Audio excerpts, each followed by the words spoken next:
அவுது பில்லாஹி மினஸ் சைத்தானி ரஜீம் பிஸ்மில்லாஹி ரஹ்மானி ரஹீம்.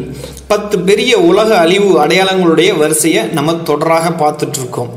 இந்த தொடரை பொறுத்தவரையும் முதல் அடையாளம் எது அப்படிங்கிறதையும் நம்ம என்ன செய்யறோம், ஒரு தொடராகத்தான் போட்டுட்டு இருக்கோம். இதுக்கு முன்னால் 2 பாகம் போட்டுட்டோம்.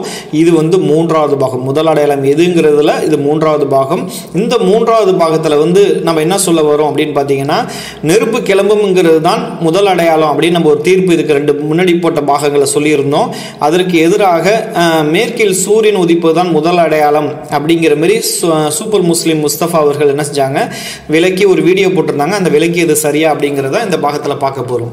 சரி, இன்னைக்கு என்ன பார்க்க போகிறோம் அப்படின்னு பார்த்தீங்கன்னா, அந்த 10 பெரிய அடையாளங்கள் இருக்குல்ல, அதில் ஒரு முதல் அடையாளமான சூரியன் மேற்கிலிருந்து உதிப்பது அப்படிங்கிற அந்த அடையாளத்துக்கு உண்டான விளக்கம், அது எப்படியெல்லாம் பொருள் கொள்ளப்படுது, நாம் என்ன விதத்தில் அதை பொருள் கொள்கிறோம் அப்படிங்கிறத இன்றைக்கி பார்க்க போகிறோம். சஹாபாக்கள் நபி ஸல்லல்லாஹு அலைஹி வஸல்லம் அவங்களுடைய சபையில் இருந்துக்கிட்டு மறுமை நாளை பற்றி டிஸ்கஸ் பண்ணிகிட்ருக்காங்க. அப்போது ரசூல்லா கேட்குறாங்க, என்ன பேசிட்டுருக்கீங்க அப்படிங்கிறாங்க. மறுமை நாளை பற்றி, யுக முடிவு நாளை பற்றி நாங்கள் பேசிகிட்டு இருக்கிறோம். அப்போது நபி ஸல்லல்லாஹு அலைஹி வஸல்லம் சொல்கிறாங்க, 10 அடையாளங்கள் நோட் பண்ணிங்க, அது வராத வரைக்கும் மறுமை நாள் வராது. திடீர்னுலாம் அது வந்துடாது.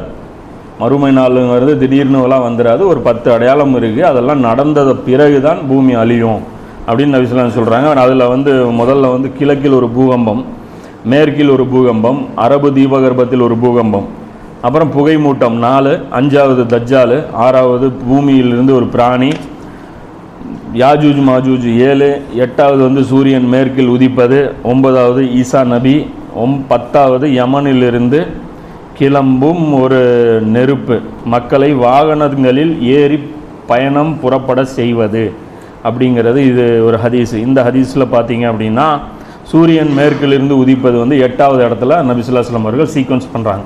இது முஸ்லீமில் 5559வது ஹதீஸாக இது இருக்குது. அதே 5558வது ஹதீஸில் பார்த்தீங்க அப்படின்னா இதே 10 அடையாளங்கள் வருது.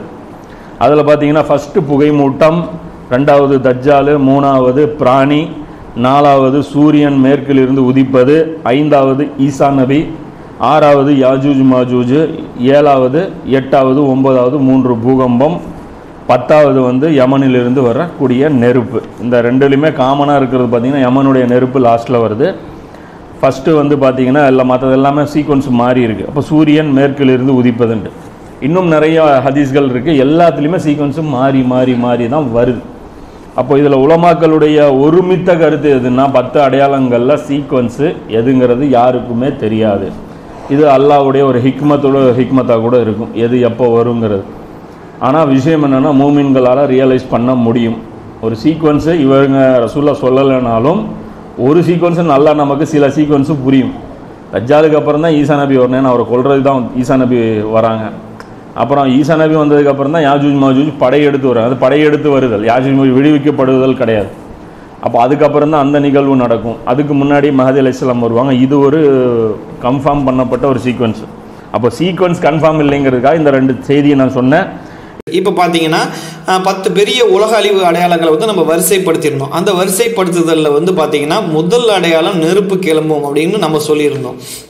ஆனால் இதற்கு எதிராக சகோதரர் முஸ்தபா அவர்கள் என்ன செஞ்சாங்க, மேற்கில் சூரியன் உதிப்பு தான் முதல் அடையாளம்னு சொல்லியிருந்தாங்க. அதனால நம்ம என்ன செய்யறோம், இது 2த்தையும் ஒப்பிட்டு என்ன செய்யணும், 2 + 3 5 6 ஆன்சர் கேட்டால் 5ன்னு சொல்லணும், 6ன்னு சொல்லணும். 2மே இருக்க வாய்ப்பு இல்லைங்கிற மாதிரி நெருப்பு கிளம்பும் என்ற இதுதான் முதல் அடையாளம்னு வச்சுட்டா சூரியன் மேற்கில் உதிப்பது முதல் அடையாளம் கிடையாதுன்னு சொல்லி ஆகணும். இல்லை மேற்கில் சூரியன் உதிப்பது தான் முதல் அடையாளம்னு சொன்னால் நெருப்பு கிளம்புங்கிற முதல் அடையாளம் இல்லைன்னு சொல்லணும். அதனால இது 2த்தையும் அவங்கவுங்களுக்கு விருப்பம் போல இதை ஏற்றுக்கொள்கிறோம் அப்படிங்கிற மாதிரிலாம் கிடையாது. நிச்சயமாக இது முரண்பாடு கிடையாது. முரண்பாடாக, அதாவது டை உழுந்தாதான் ஆளுக்கு ஆளு ஒப்பீனியன் எடுக்கணும். தெளிவாக இருக்கிற விஷயத்துல ஆளுக்கு ஒரு கருத்தெல்லாம் கிடையாது. ஒரு கருத்து தான் வரும், ஒரு ஆன்சர் தான் வரும். சரி, இந்த முதல் அடையாளம் விஷயம். அதுக்கப்புறம் மீதி 9 அடையாளங்களை நம்ம எப்படி வரிசைனா, நிலச்சரிவு வகைன்னு 9 அடையாளங்களையும் 3 வகைகளாக பிரித்து அதில் முதல் வகை நிலச்சரிவு வகை. இது நடந்து முடிந்ததுக்கு அப்புறம் தான் மனிதர்கள் வகை நடக்கும். அதுக்கப்புறம் தீர்ப்பு வகை நடக்கும். தீர்ப்பு வகை என்னன்னு அர்த்தம், முஸ்லீம் காஃபிர் என்று அல்லாஹ் தீர்ப்பு வழங்கி விடுவான். அதாவது காஃபிர் முஸ்லீமா மாறினாலும் அவங்களுக்கு பிரயோஜனம் கிடையாது, அதுக்கப்புறம் ஈமான் பயனளிக்காது அப்படிங்கிற மாதிரி கடைசியாக 3 அடையாளத்தை ஏற்படுத்தி அல்லாஹ் காட்டுவான். இந்த மேற்கில் சூரியன் உதிப்பது, பேசும் பிராணி, வானத்திலிருந்து ஒரு புகை, இந்த மூன்றுமே அது ஏற்பட்டு விட்டால் முஸ்லீம் காஃபீர் வந்து முஸ்லீமாக மாற முடியாது. அல்லாஹ் வந்து பாவமன்னிப்பு கேட்டாலும் ஏற்றுக்கொள்ள மாட்டான், திருந்தினாலும் ஏற்றுக்கொள்ள மாட்டான். அதுக்கப்புறம் இறை நம்பிக்கை பயனளிக்காதுங்கிறது தான். சரி, இப்போ வந்து பார்த்தீங்கன்னா 10 பெரிய உலக அழிவு அடையாளங்கள்ல அனைத்துமே நேரடி பொருள் தான், மறைமுக பொருள் அல்ல அப்படிங்கிற ஒரு கருத்தை சொல்றோம். ஏன் இந்த கருத்தை அந்த இடத்துல சொல்றோம் அப்படின்னு பார்த்தீங்கன்னா, உலகத்தில் எல்லாருமே 10 பெரும் அடையாளங்கள் நேரடி பொருளை தான் சொல்கிறாங்க. எல்லாருமே சொல்கிறாங்க அப்படிங்கிறதுக்கு நம்ம சொல்லலை.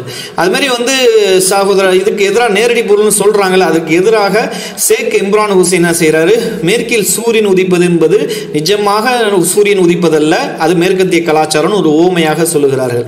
அதே மாதிரி வந்து பூமியிலிருந்து ஒரு பிராணி வரும் அப்படின்னா அர்த்தம், அது நிஜமாக பிராணி வர்றது கிடையாது. இஸ்ரேல் ஒரு மிருகத்தனமான ஒரு ஆட்சி நடத்தும், கொடுமையான ஆட்சி நடத்தும் அப்படிங்கிறது வந்து அது அப்படி சொல்லப்பட்டிருக்கு, ஊமையா சொல்லப்பட்டிருக்குன்னு 2 விஷயத்தை முக்கியமாக அவர் மறைமுக பொருளாக சொல்லுகிறார்கள்.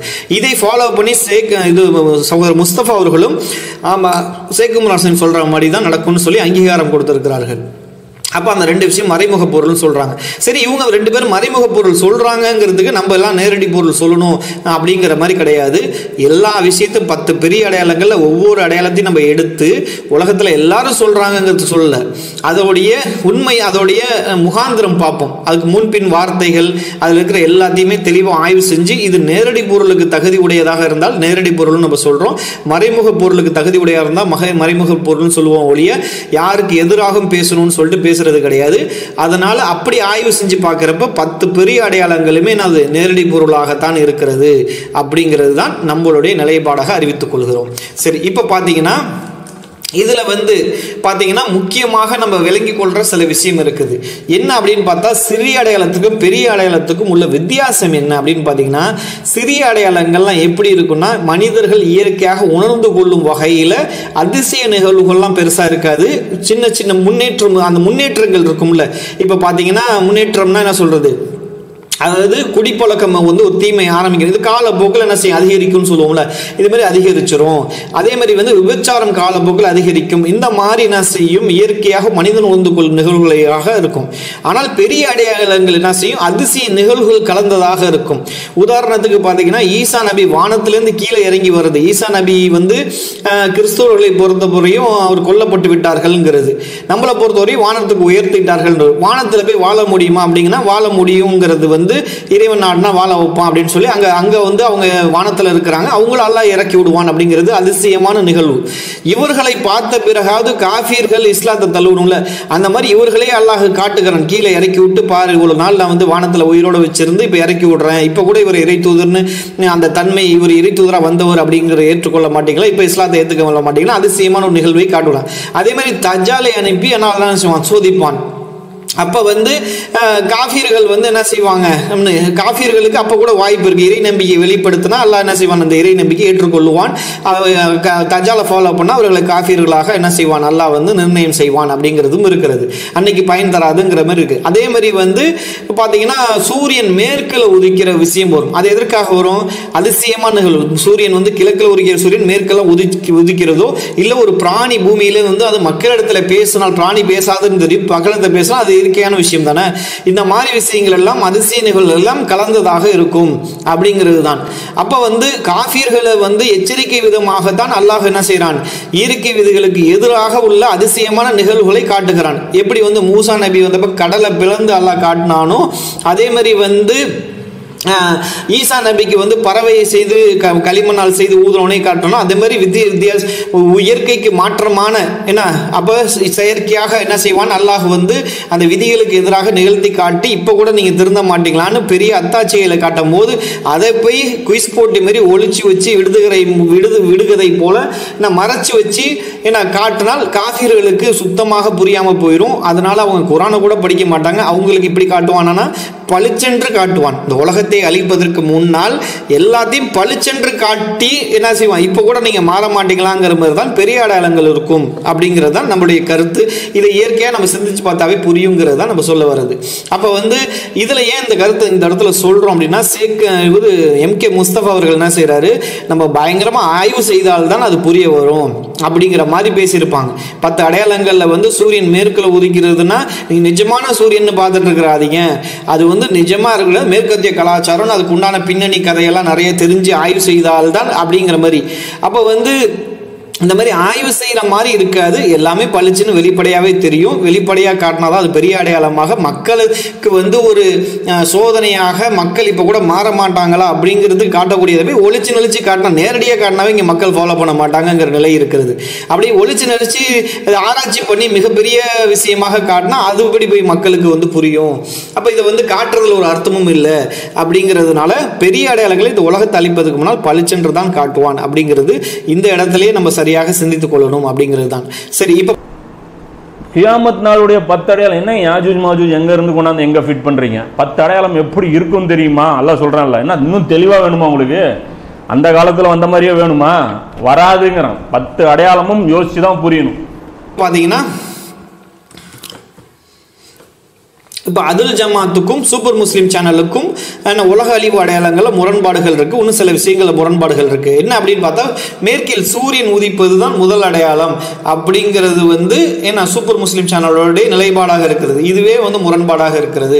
அதுமாதிரி இஸ்ரேல் ஆட்சி தாபத்துல் அர்லனா இஸ்ரேல் வந்து ஆட்சியா அப்படின்னு கேட்டிருக்கோம். இது வந்து இதுலேயும் முரண்பாடு கருத்து வரும்.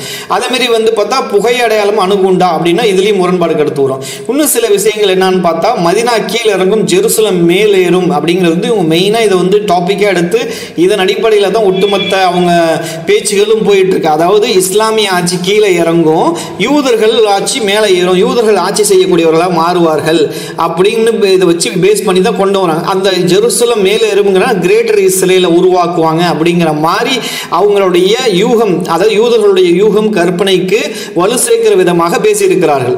அப்போ வந்து இது நடக்குமா அப்படிங்கிறது. அதுமாதிரி பைத்துல் முகத்தஸ் வந்து இடிச்சிட முடியுமா அப்படிங்கிறது. அதாவது தௌஹீதுவாதிகள்லாம் உயிரோடு இருக்கிறப்ப வந்து பைத்துல் முகத்தஸை வந்து அல்லாஹ் இடிக்க விட்டுருவானா? 3வது புனிதத்தில் எல்லாமே காஃபிராக இருந்தால் பரவாயில்ல, இடிக்கிறதுல அர்த்தம் இருக்குது. யூதர்கள் அந்த மாதிரி நிறைய விஷயத்தில் அவங்க பேச்சு கேட்காதனால உண்டு. ஆனால் இங்கே உலகத்தில் இருக்கிற முகமது நபி சமுதாயம் ஒட்டுமொத்தமாக என்ன செய்யாது, அந்த இறை மறுப்பு தன்மைக்கு போயிடாது. அதனால என்ன செஞ்சிட மாட்டோம், நல்லா நிறையா ஈமான் தாரிகள்லாம், ஈமானுடைய மக்கள்லாம் உயிரோடு இருக்கிறப்ப என்ன செய்வோம், பைத்துல் முகத்தஸ் எல்லாம் இடிக்க விடுவானா அப்படிங்கிறது இருக்கிறது. அதுமாதிரி பெட்ரோல் கருப்பு தங்க அப்படின்னு கேட்டோம்னா அந்த ஒரு விஷயத்துல முரண்பாடுகள் இருக்கிறது. இது எல்லாத்தையும் முரண்பாடுகளாக, ஏன்னா அவங்களுடைய பயணமே என்ன செஞ்சிருக்கு, சூப்பர் முஸ்லீமோட பயணமே இதை பேஸ் பண்ணதாக அமைந்திருக்கிற காரணத்தினால நம்ம என்ன செய்யறோம், உலக அழிவு அடையாளங்கள் முரண்பாடுகள் என்ன அப்படிங்கிறத பார்க்க இருக்கிறோம். இப்போ இதை பார்த்தீங்கன்னா இந்த அதுல் ஜமாத் வந்து இந்த நீங்கள் கவர் பேஜ் பார்க்குறீங்களா, நீங்கள் வந்து இந்த சீரீஸ் சம்மந்தப்பட்டதை நீங்கள் வந்து வரிசையாக தொடராக அழகாக நீட்டாக பார்க்கணுன்னா இப்போ இந்த கவர் பேஜ் பார்த்துட்டு இருக்கீங்களா, இந்த கவர் பேஜில் ஒரு வீடியோ போட்டிருக்கோம். இதை எடுத்து முதல்ல பாருங்கள். இதை பார்த்துட்டு முதல் அடையாளம் தொடருக்கு வந்து இது வந்து ஜென்ரலாக இருக்கும். பார்த்ததுக்கப்புறம் முதல் அடையாளம் தொடருக்கு வரப்போ இது முதல் பாகம், இதை பார்த்து முடிச்சதுக்கப்புறம் இது 2வது பாகம். இந்த 2 பாகத்தில் என்ன செஞ்சிருப்போம், நெருப்பு முதல் அடையாளம்னு பேசியிருப்போம். இப்போ வந்து இது 3வது பாகம். இந்த 3வது பாகத்தில் வந்து நெருப்பு முதல் அடையாளம், மேற்கில் சூரியன் உதிப்பது முதல் அடையாளமா அப்படிங்கிறத ஒப்பிட்டு தான் என்ன செய்ய போகிறோம், இந்த பாகத்தில் பேச இருக்கிறோம். சரி, இப்போ பார்த்தீங்கன்னா அதுல் ஜமாத் வரிசைப்படுத்துன்னு பார்த்தா நெருப்பு கிளம்பும் அப்படிங்கிறது தான் முதல் அடையாளம்னு சொல்லிட்டோம். முதல் அடையாளம்னு சொல்லிட்டு சூரியன் மேற்கில் உதிப்பது பார்த்தீங்கன்னா நம்ம வந்து கடைசியாக இது நடக்கிற ஒரு விஷயம் அப்படின்னு சொல்கிறோம். அப்போ கடைசியாக நடக்கிற விஷயங்கள் என்ன, அதாவது சூரியன் மேற்கில் உதிப்பது, பேசும் பிராணி வருவது, இதெல்லாம் வந்து ஏன்னா தொடர்ச்சியாக கடைசியில் நடக்கிற விஷயமாகத்தான் என்ன செய்யும், கடைசி 3ஆகத்தான் இருக்குன்னு சொல்லியிருக்கிறோம். இப்போ இதற்கு எதிராக என்ன செஞ்சுருக்காங்க, ஷேக் இம்ரான் ஹுசைன் வரிசைப்படுத்தி எப்படின்னா கடைசியாக நம்ம 3 போட்டோம்ல, அதை என்ன செஞ்சுருக்காங்க, ஃபஸ்ட்டு 3ஆக போட்டிருக்கிறாங்க. ஃபஸ்ட்டு 3 அடையாளமாக போட்டு என்ன செஞ்சுருக்காங்க, அவங்க வரிசைப்படுத்தி இருக்கிறாங்க. நெருப்பை வந்து கடைசி அடையாளமாக நமக்கு எதிராக என்ன செஞ்சுருக்காங்க, நம்ம வந்து நெருப்பு முதல் அடையாளமாகவும் மீதி இந்த ஃபஸ்ட்டு அந்த சூரியன் மறி கொள்வது, பேசும் பிராணி வருவது, புகையெல்லாம் கடைசி 3ஆக போட்டிருந்தோம். ஆனால் அதற்கு எதிராக ஷேக் இம்ரான் ஹுசைன் எப்படி போட்டிருக்காங்க அப்படின்னு பார்த்தா சூரியன் மேற்கில் உதிப்பது முதல் அடையாளம், பேசும் பிராணி வருவது 2வது அடையாளம், புகை 3வது அடையாளம் கொடுத்துட்டு நெருப்பு 10வது அடையாளத்தை கடைசியாக போட்டிருக்கிறாங்க. அப்போ சூரியனை பற்றி அந்த முதல் அடையாளமான்னு சொல்லி இவர் என்ன சொல்றாருன்னா மேற்கத்திய கலாச்சாரம் சொல்லிட்டு அவர் சொல்றாரு. யாரு, இம்ரான் ஹுசைன். இந்த சூரியன் மேற்கிலிருந்து உதிப்பும் அப்படின்னா என்ன சொல்றாருன்னா, சூரியன்கிறது மேற்கத்திய கலாச்சாரம் சொல்றோம். நபி ஸல்லல்லாஹு அலைஹி வஸல்லம் அவர்கள் சொல்றாங்க, மேற்கத்திய கலாச்சாரம் இங்கிருந்து வரும், அது உலகத்துக்கு அங்க வழிகாட்டும். அப்ப அந்த கலாச்சாரத்தை உலகமே பின்பற்றுவார்கள். அதுதான் வந்து மேற்கிலிருந்து சூரியன் உதிப்பதற்கு ஒரு எடுத்துக்காட்டுன்னு சொல்லி அவங்க சொல்றாங்க. இப்ப இந்த கருத்தை என்ன ஒத்துக்கொண்டு சூப்பர் முஸ்லிம் சேனல் முஸ்தபா எப்படி வரிசைப்படுத்திருக்காங்கன்னா, ஷேக் இம்ரான் ஹுசைன் எப்படி வந்து முன்னாடி போட்டாங்களோ அதுவும் நடக்கும் அப்படின்னு என்ன செஞ்சாங்க, ஒரு வாக்குமூலம் கொடுத்துருக்குறாங்க. ஏன்னா அதுவும் நடக்கும். அவரு சொல்றதும் கரெக்டாகவும் இருக்கு, அவர் சொல்ற அந்த ஆங்கிளும் கரெக்டாகவும் இருக்கு. அப்படின்னா இது கொடுத்துட்டு என்ன செய்றாங்க, இந்த சூரியன் வந்து ஊமையாக ஷேக் இம்ரான் ஹுசைன் விளக்குறார். சூரியன் மேற்கில் உதிப்பதுனா மேற்கத்திய கலாச்சாரம் உதிப்பதுதான், பேசும் பிராணி வருவதுனா இஸ்ரேல் ஆட்சி அப்படின்னு சொல்லிட்டு விளக்கம் கொடுத்துருக்காங்களே. இதன் அடிப்படையில் இதுவும் நடக்கும் அப்படின்னு சொல்லிட்டு நிஜமாவும் ஷேக் இம்ரான் ஹுசைனுக்கு எதிராகவும் ஒரு கருத்து பதிவு பண்றாங்க. என்ன அப்படின்னு பார்த்தா, நிஜமாவும் சூரியன் உதிக்கும், அது வந்து அந்த ஹதீஸை நம்ம மறுக்க முடியாது, அது நிஜமான உண்மையான சூரியன் தான் குறிக்குது. இதுல என்ன நான் என்ன சொல்றேன் அப்படின்னா, ரெண்டு செய்தியுமே சரி. சூரியன் மேற்கில் உதிப்பது சிம்பாலிக்கா எடுத்துக்கணும்னு இம்ரான் ஹுசைன் சொல்றாருல, அதுவும் சரி. சூரியன் நிஜமாலுமே மேற்கிலிருந்து உதிக்கும் அப்படின்னு ரசூல்லா சொல்றாங்களா, அதுவும் சரி. அல்லாஹ்வுடைய நியதி ஒரு கட்டத்தில் எல்லாமே உடைப்பாங்கிறதும் இருக்கு. அல்லாஹ்வுடைய நியதி பர்மனண்டாலாம் இருக்காது, பர்மனண்டாலாம் ஒரு கட்டத்தில் அல்லாஹ் எல்லா நியதியும் உடைக்க போறான். இதுவும் சரி. இது சூரியன் இதை வந்து புரிஞ்சுக்கிறதுக்கு ஒரு ஆங்கிள் இருக்கு அப்படிங்கிறத சொல்றோம். அது இறுதியாக நடக்கும் அப்படின்னு சொல்லிட்டு, இறுதியாக நடக்கும்னு சொன்னா மொத்தம் 11. சூரியன் மேற்கில் உதிப்பதை ரெண்டா பிரிச்சிருக்காங்க, ஓமையாகவும் நேரடியாகவும் சூப்பர் முஸ்லிம் முஸ்தபா பிரிச்சதுனால மொத்தம் 11 அடையாளம் வந்துருங்கிறதுக்காக அவங்க என்ன செஞ்சாங்க, நெருப்பு கிளம்புறத சேர்த்து என்ன செஞ்சிருக்காங்க, மொத்தமா 11 வந்துடக்கூடாதுங்கிறப்ப சூரியன் மேற்கில் உதிப்பதும் நெருப்பு கிளம்புவதும் ஒண்ணுதாங்கிற மாதிரி என்ன செஞ்சிருக்காங்க, பேசி வச்சிருக்காங்க. ஒண்ணுதாங்கிற மாதிரி நம்ம அப்படிதான் புரிஞ்சுக்கிற மாதிரி இருக்கும்.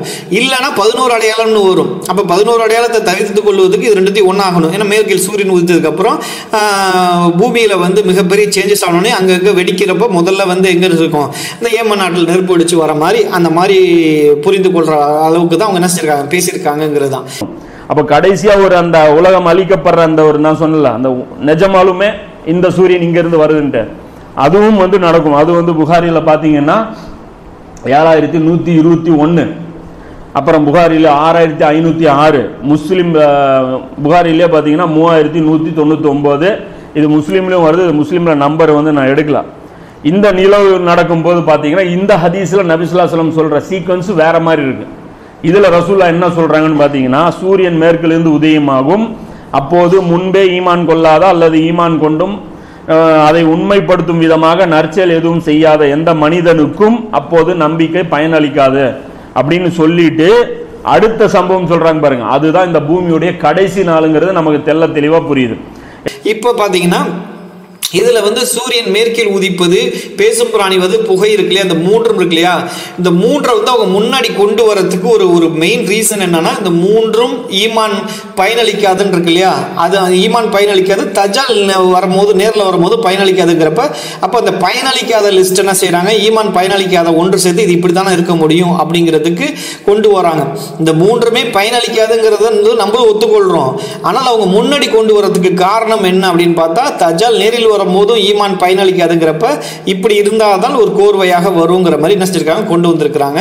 இதெல்லாம் தான் நசிபுரம் நம்ம பார்க்க போறோம். இப்போ பார்த்தீங்க அப்படின்னா 3 அடையாளங்களுக்கு பிறகு ஈமான் கொள்வது ஒருவருக்கு பயன் அளிக்காது.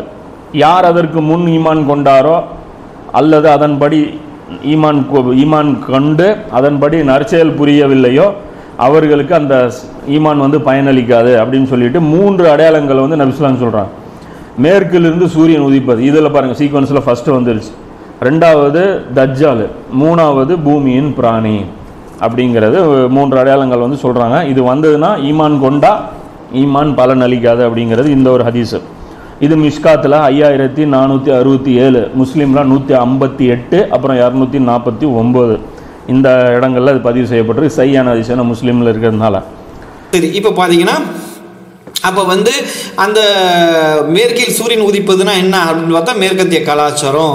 அப்போ வந்து தாபத்துல் அருள், அதாவது பூமியிலேருந்து ஒரு பிராணி வெளிப்படுங்கிறது, பிராணினா ஒரு மிருகம், ஆனால் மிருகத்தனமான இஸ்ரேல் ஆட்சி. இப்போ இன்னைக்கு பார்த்தா இஸ்ரேலுக்கு வந்து இஸ்ரேலிய யூதர்கள் வந்து அந்த பாலஸ்தீன் முஸ்லீம் மேலே என்ன செய்கிறாங்க, அந்த மஸ்ஜிதுல் அக்ஸா பள்ளியை அவங்க கையிலேருந்து பறிப்பதற்காக மிருகத்தனமாக அந்த மக்களை இதை விட்டு வெளியேற்றணும்னு சொல்லிட்டு குழந்தைகள் உட்பட கொடூரமாக கொள்றாங்க இல்லையா, அந்த மாதிரி விஷயங்கள்லாம் நடக்குது இல்லையா, அந்த மாதிரி கொண்டு வராங்க. அதனால் அவங்க எதுக்கு இதெல்லாம் கொண்டு வராங்கன்னா, அந்த மாதிரி வந்து பள்ளி அடிச்சுட்டு அவங்களுடைய 3வது கோயிலை கட்டிட்டு அவங்க வந்து பரந்த இஸ்ரேல் ஆட்சி நடத்துறாங்க. கிரேட்டர் இஸ்ரேல்னு அதுக்காக தான் ப்ராஜெக்டை உருவாக்கி இருக்கிறாங்க, அந்த ஆட்சி நடத்துறதுக்கு தான். அப்படின்னு தான் தஜால் வந்து அதில் வந்து உட்காந்து ஆளுவான் அப்படிங்கிற மாதிரி ஒரு இது பின்னணி கதைகள்லாம் சொல்லி இப்படி சொல்ற விளக்கம் சொல்றாங்க. 3வது பார்த்தா புகை என்பது என்னன்னா அணுகுண்டுனால உருவாகிற புகை அப்படிங்கிற மாதிரி பேசியிருக்காங்க. 4வது தஜால் நேரில் வருவது அப்படின்னு சொல்லிட்டு இது பண்ணியிருக்கிறாங்க. மேற்கத்திய கலாச்சாரம் அப்படிங்கிறது வந்து பிரிட்டன் மற்றும் அமெரிக்காவோட ஆட்சியை வந்து என்ன செய்கிறாங்க, ஒப்பிடுறாங்க.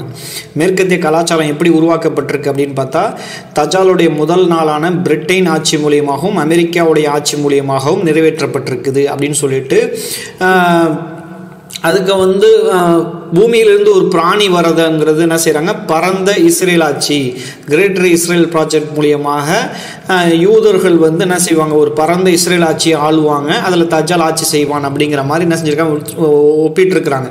இந்த பிரிட்டன் அமெரிக்கா ஆட்சிங்கிறது வந்து என்ன அப்படின்னு பார்த்தீங்கன்னா, யஜூஜ் மௌஜூஜ்களை கொண்டு என்ன செய்யப்பட்டது, தஜால் வந்து யஜூஜ் மௌஜூஜ்களை கொண்டு இந்த ஆட்சியை நிறுவி அதன் மூலியமாக ஒரு வழிகட்ட கலாச்சாரத்தை உருவாக்கி கொடுத்துட்டான். அந்த வழிகட்ட கலாச்சாரத்தை வந்து என்ன உருவாக்குற விஷயம், முதல்ல பிரிட்டன் ஆட்சியின் மூலியமாக இருக்கிற ஒழுங்குகள்லாம் கெடுத்து அந்த கலாச்சாரம் உருவாகிறதுக்கு உண்டான வேலை எல்லாத்தையும் பார்த்தாங்க. அது முதல் உலகப் போர் நடக்குதுல, முதல் உலகப் போர் நடந்தோடனே அதுக்கப்புறம் அமெரிக்கா ஆட்சிக்கு வர வேலையை ஏற்பாடு செய்யப்பட்டுருச்சு. அப்போ முதல் உலகப் போரில் வந்து 1922 வந்து இஸ்லாமிய ஆட்சியை கலைக்கிறாங்க, நவம்பர் மாதம் கலைக்கிறாங்க. அது வந்து ஹிஜ்ரி கேலண்டர் 1341வது வருடம்னு வச்சுக்கோங்களேன்.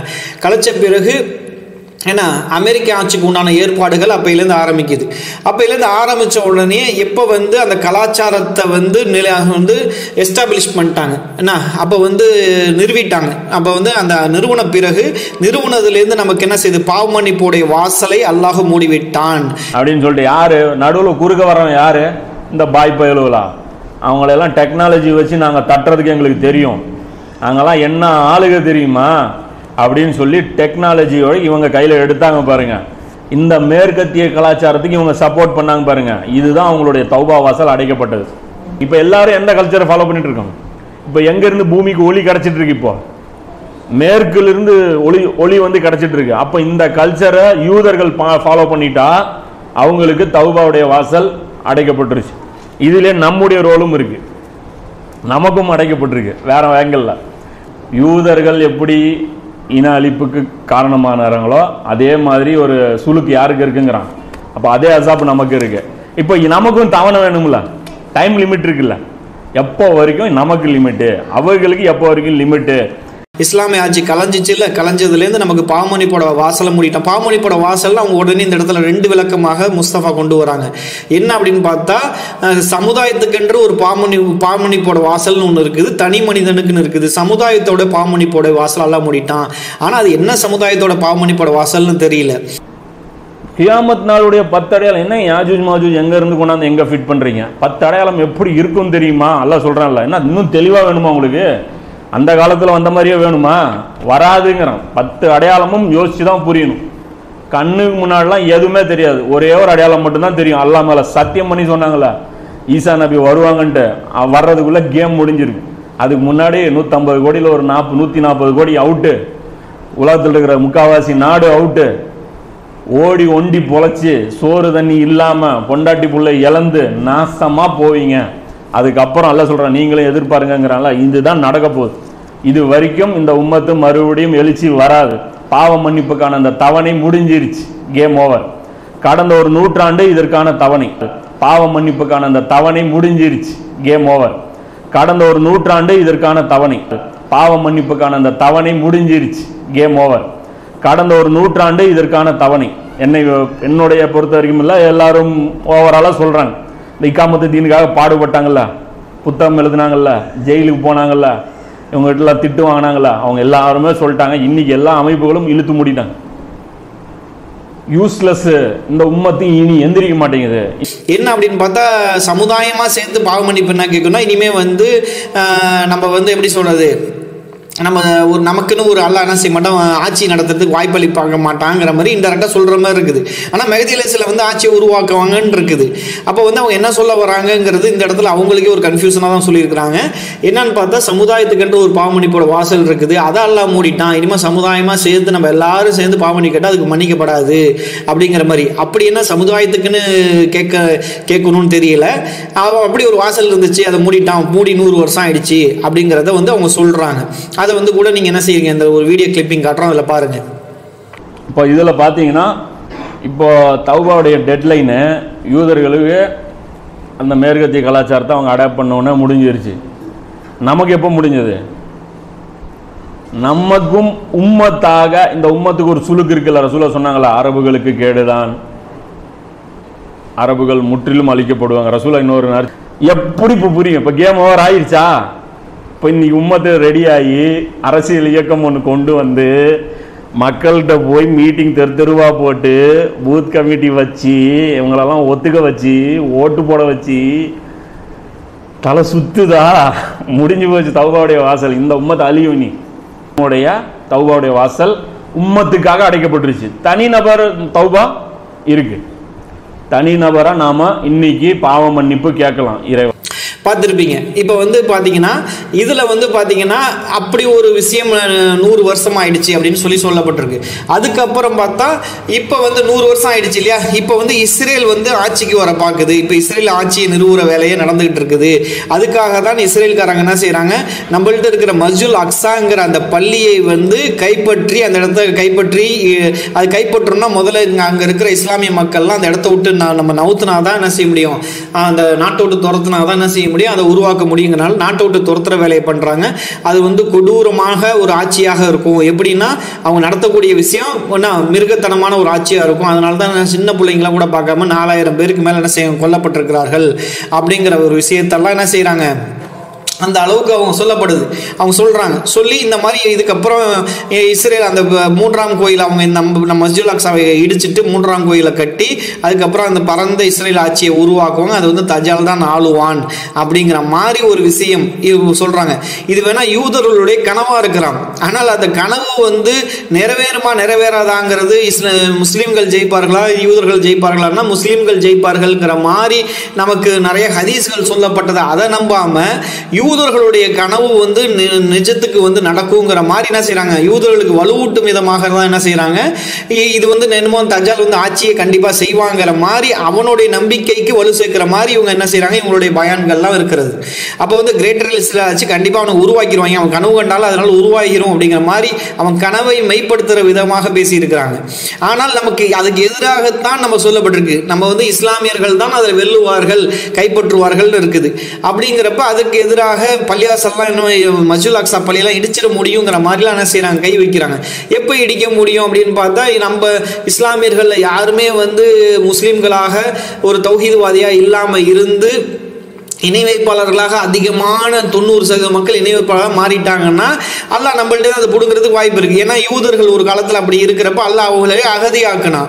நம்ம வந்து அந்த மாதிரி அகதியாக்கிடுவானான்னு பார்த்தா அதிகமான தௌஹீதை ஃபாலோ பண்ணக்கூடிய மக்கள் என்ன செய்யறாங்க, ஓரளவுக்கு உலகத்தில் கணிசமாக இருந்தாலும் அவங்க நிறைய பேர் இருக்கிறாங்க. அப்படிங்கிறப்ப நம்ம கிட்டேருந்து அதுவும் வந்து அந்த நாட்டில் உள்ள மக்கள்லாம் வந்து இணை வைப்பாளர்களாக இருக்கிறாங்களா என்ன, இஸ்ரேல் நாட்டில் இருக்கிறவங்க வந்து இணை வைப்புல மூழ்கி கிடக்கிறவங்களா இருக்கிறாங்களா என்ன, இந்தியாவில் கூட அப்படி இருக்கிறாங்கன்னு சொல்லலாம். ஆனா இஸ்ரேல்ல இருக்கிறாங்களாங்கிறப்ப அவங்கள்ட்ட அந்த ஆட்சியை அதை புடுங்குவானா அப்படின்னு கேட்டா, அந்த பள்ளியை புடுங்க விட்டுருவானான்னு கேட்டா புடுங்க விட மாட்டான். ஏன் அப்படின்னா, ஏன் வந்து மஸ்ஜிதுல், ஏன்னா அது புனித பள்ளி. அது வந்து பார்த்தா மஸ்ஜிதுல் ஹரம் பள்ளியே வந்து குறைஷிகள் காஃபிர்களாக இருந்தப்போ கூட அல்லாஹ் என்ன செய்யல, அதை கொடுக்கல. என்ன செஞ்சாங்க, யானைப்படையை விட்டு அனுப்புறப்ப யானைப்படையெல்லாம் என்ன செஞ்சாங்க, கிட்டக்க நெருங்கிறப்ப அழிச்சான். அதேமாரி அதை பிடுங்கிறதுக்கு எப்பெல்லாம் கிட்டக்க வர்றாங்களோ அல்லாஹ் என்ன செய்வான், அதுக்கு எதிராக அல்லாஹ் திட்டம் போட்டு நிச்சயமாக அவர்களை பிடுங்க விடாம பார்த்துக்குவான். அது கிட்டக்க நெருங்குறப்பெல்லாம் நெருங்க முடியாது. அப்படிங்கிற மாதிரி தான் நமக்கு உள்ள ஹதீஸ்கள்லாம் இருக்கிறது. இதை வந்து இப்படி இந்த ஹதீஸ்களுக்கு வலுவாக பேசாமல் என்ன செய்யறாங்க, யூதருடைய கனவை நிலை மெய்ப்பிக்கிற வகையில தான் பேசி இருக்கிறாங்க. இது வந்து கிட்டத்தட்ட வந்து அதுக்கு பேசாம யூதர்களே சப்போர்ட் பண்ணலாம், அந்த மாதிரி தான் போயிட்டு இருக்குது. அப்போ வந்து அவங்களுடைய என்ன பிரச்சாரத்தை அவங்க வந்து ஒரு கனவு கண்டான்னா அதெல்லாம் வந்து என்னமோ நெஞ்சத்தில் நடந்துருங்கிற மாதிரி என்ன செஞ்சிருக்கிறாங்க, அதை வந்து ஒரு ஒரு மிகப்பெரிய விஷயமாகத்தான் அவங்களுடைய பயான்கள் அதிகமாக பேசப்பட்டிருக்குது. அப்படிங்கிறப்ப இது கண்டிப்பாக அவனுடைய கனவு சொல்லுவாங்கள்ல, இந்த பகல் கனவுங்கிற மாதிரி சொல்லுவாங்கள்ல, அந்த மாதிரி தான் நடக்காது அதெல்லாம். அப்போ வந்து அவன் வந்து கனவு கண்டுகிட்டே இருக்க வேண்டியதான் ஒழிய என்ன செய்ய மாட்டாது. அவன் வந்து யூதர்கள் ஒருபோதும் அல்ல என்ன செய்ய மாட்டான், மேலவங்க வர மாட்டான். அவன் முயற்சி பண்ணி கிட்டக்க வருவான், அல்ல என்ன செய்வான், அடிச்சு விரட்டி விட்டுருவான். அதான் நடக்கும். அப்போ வந்து கிட்டக்க நெருங்க முடியாதுங்கிறது தான் நிலை, நம்மளோட நிலையும் கூட. அதுமாரி வந்து மெஹதி அலைஹிஸ்ஸலாத்தை கிட்டக்க நெருங்கினா மெஹதி அலைஹிஸ்ஸலாத்தெல்லாம் அனுப்புவான்ல. அப்போ அனுப்பி அவன் என்ன செய்வாங்க, மெஹதி அலைஹிஸ்ஸலாம் எல்லாத்தையும் கலைச்சி விட்டு என்ன செஞ்சிருவாங்க, நம்ம இஸ்லாமியர்களுக்கு ஆட்சியை கொண்டு வந்துருவார்கள்.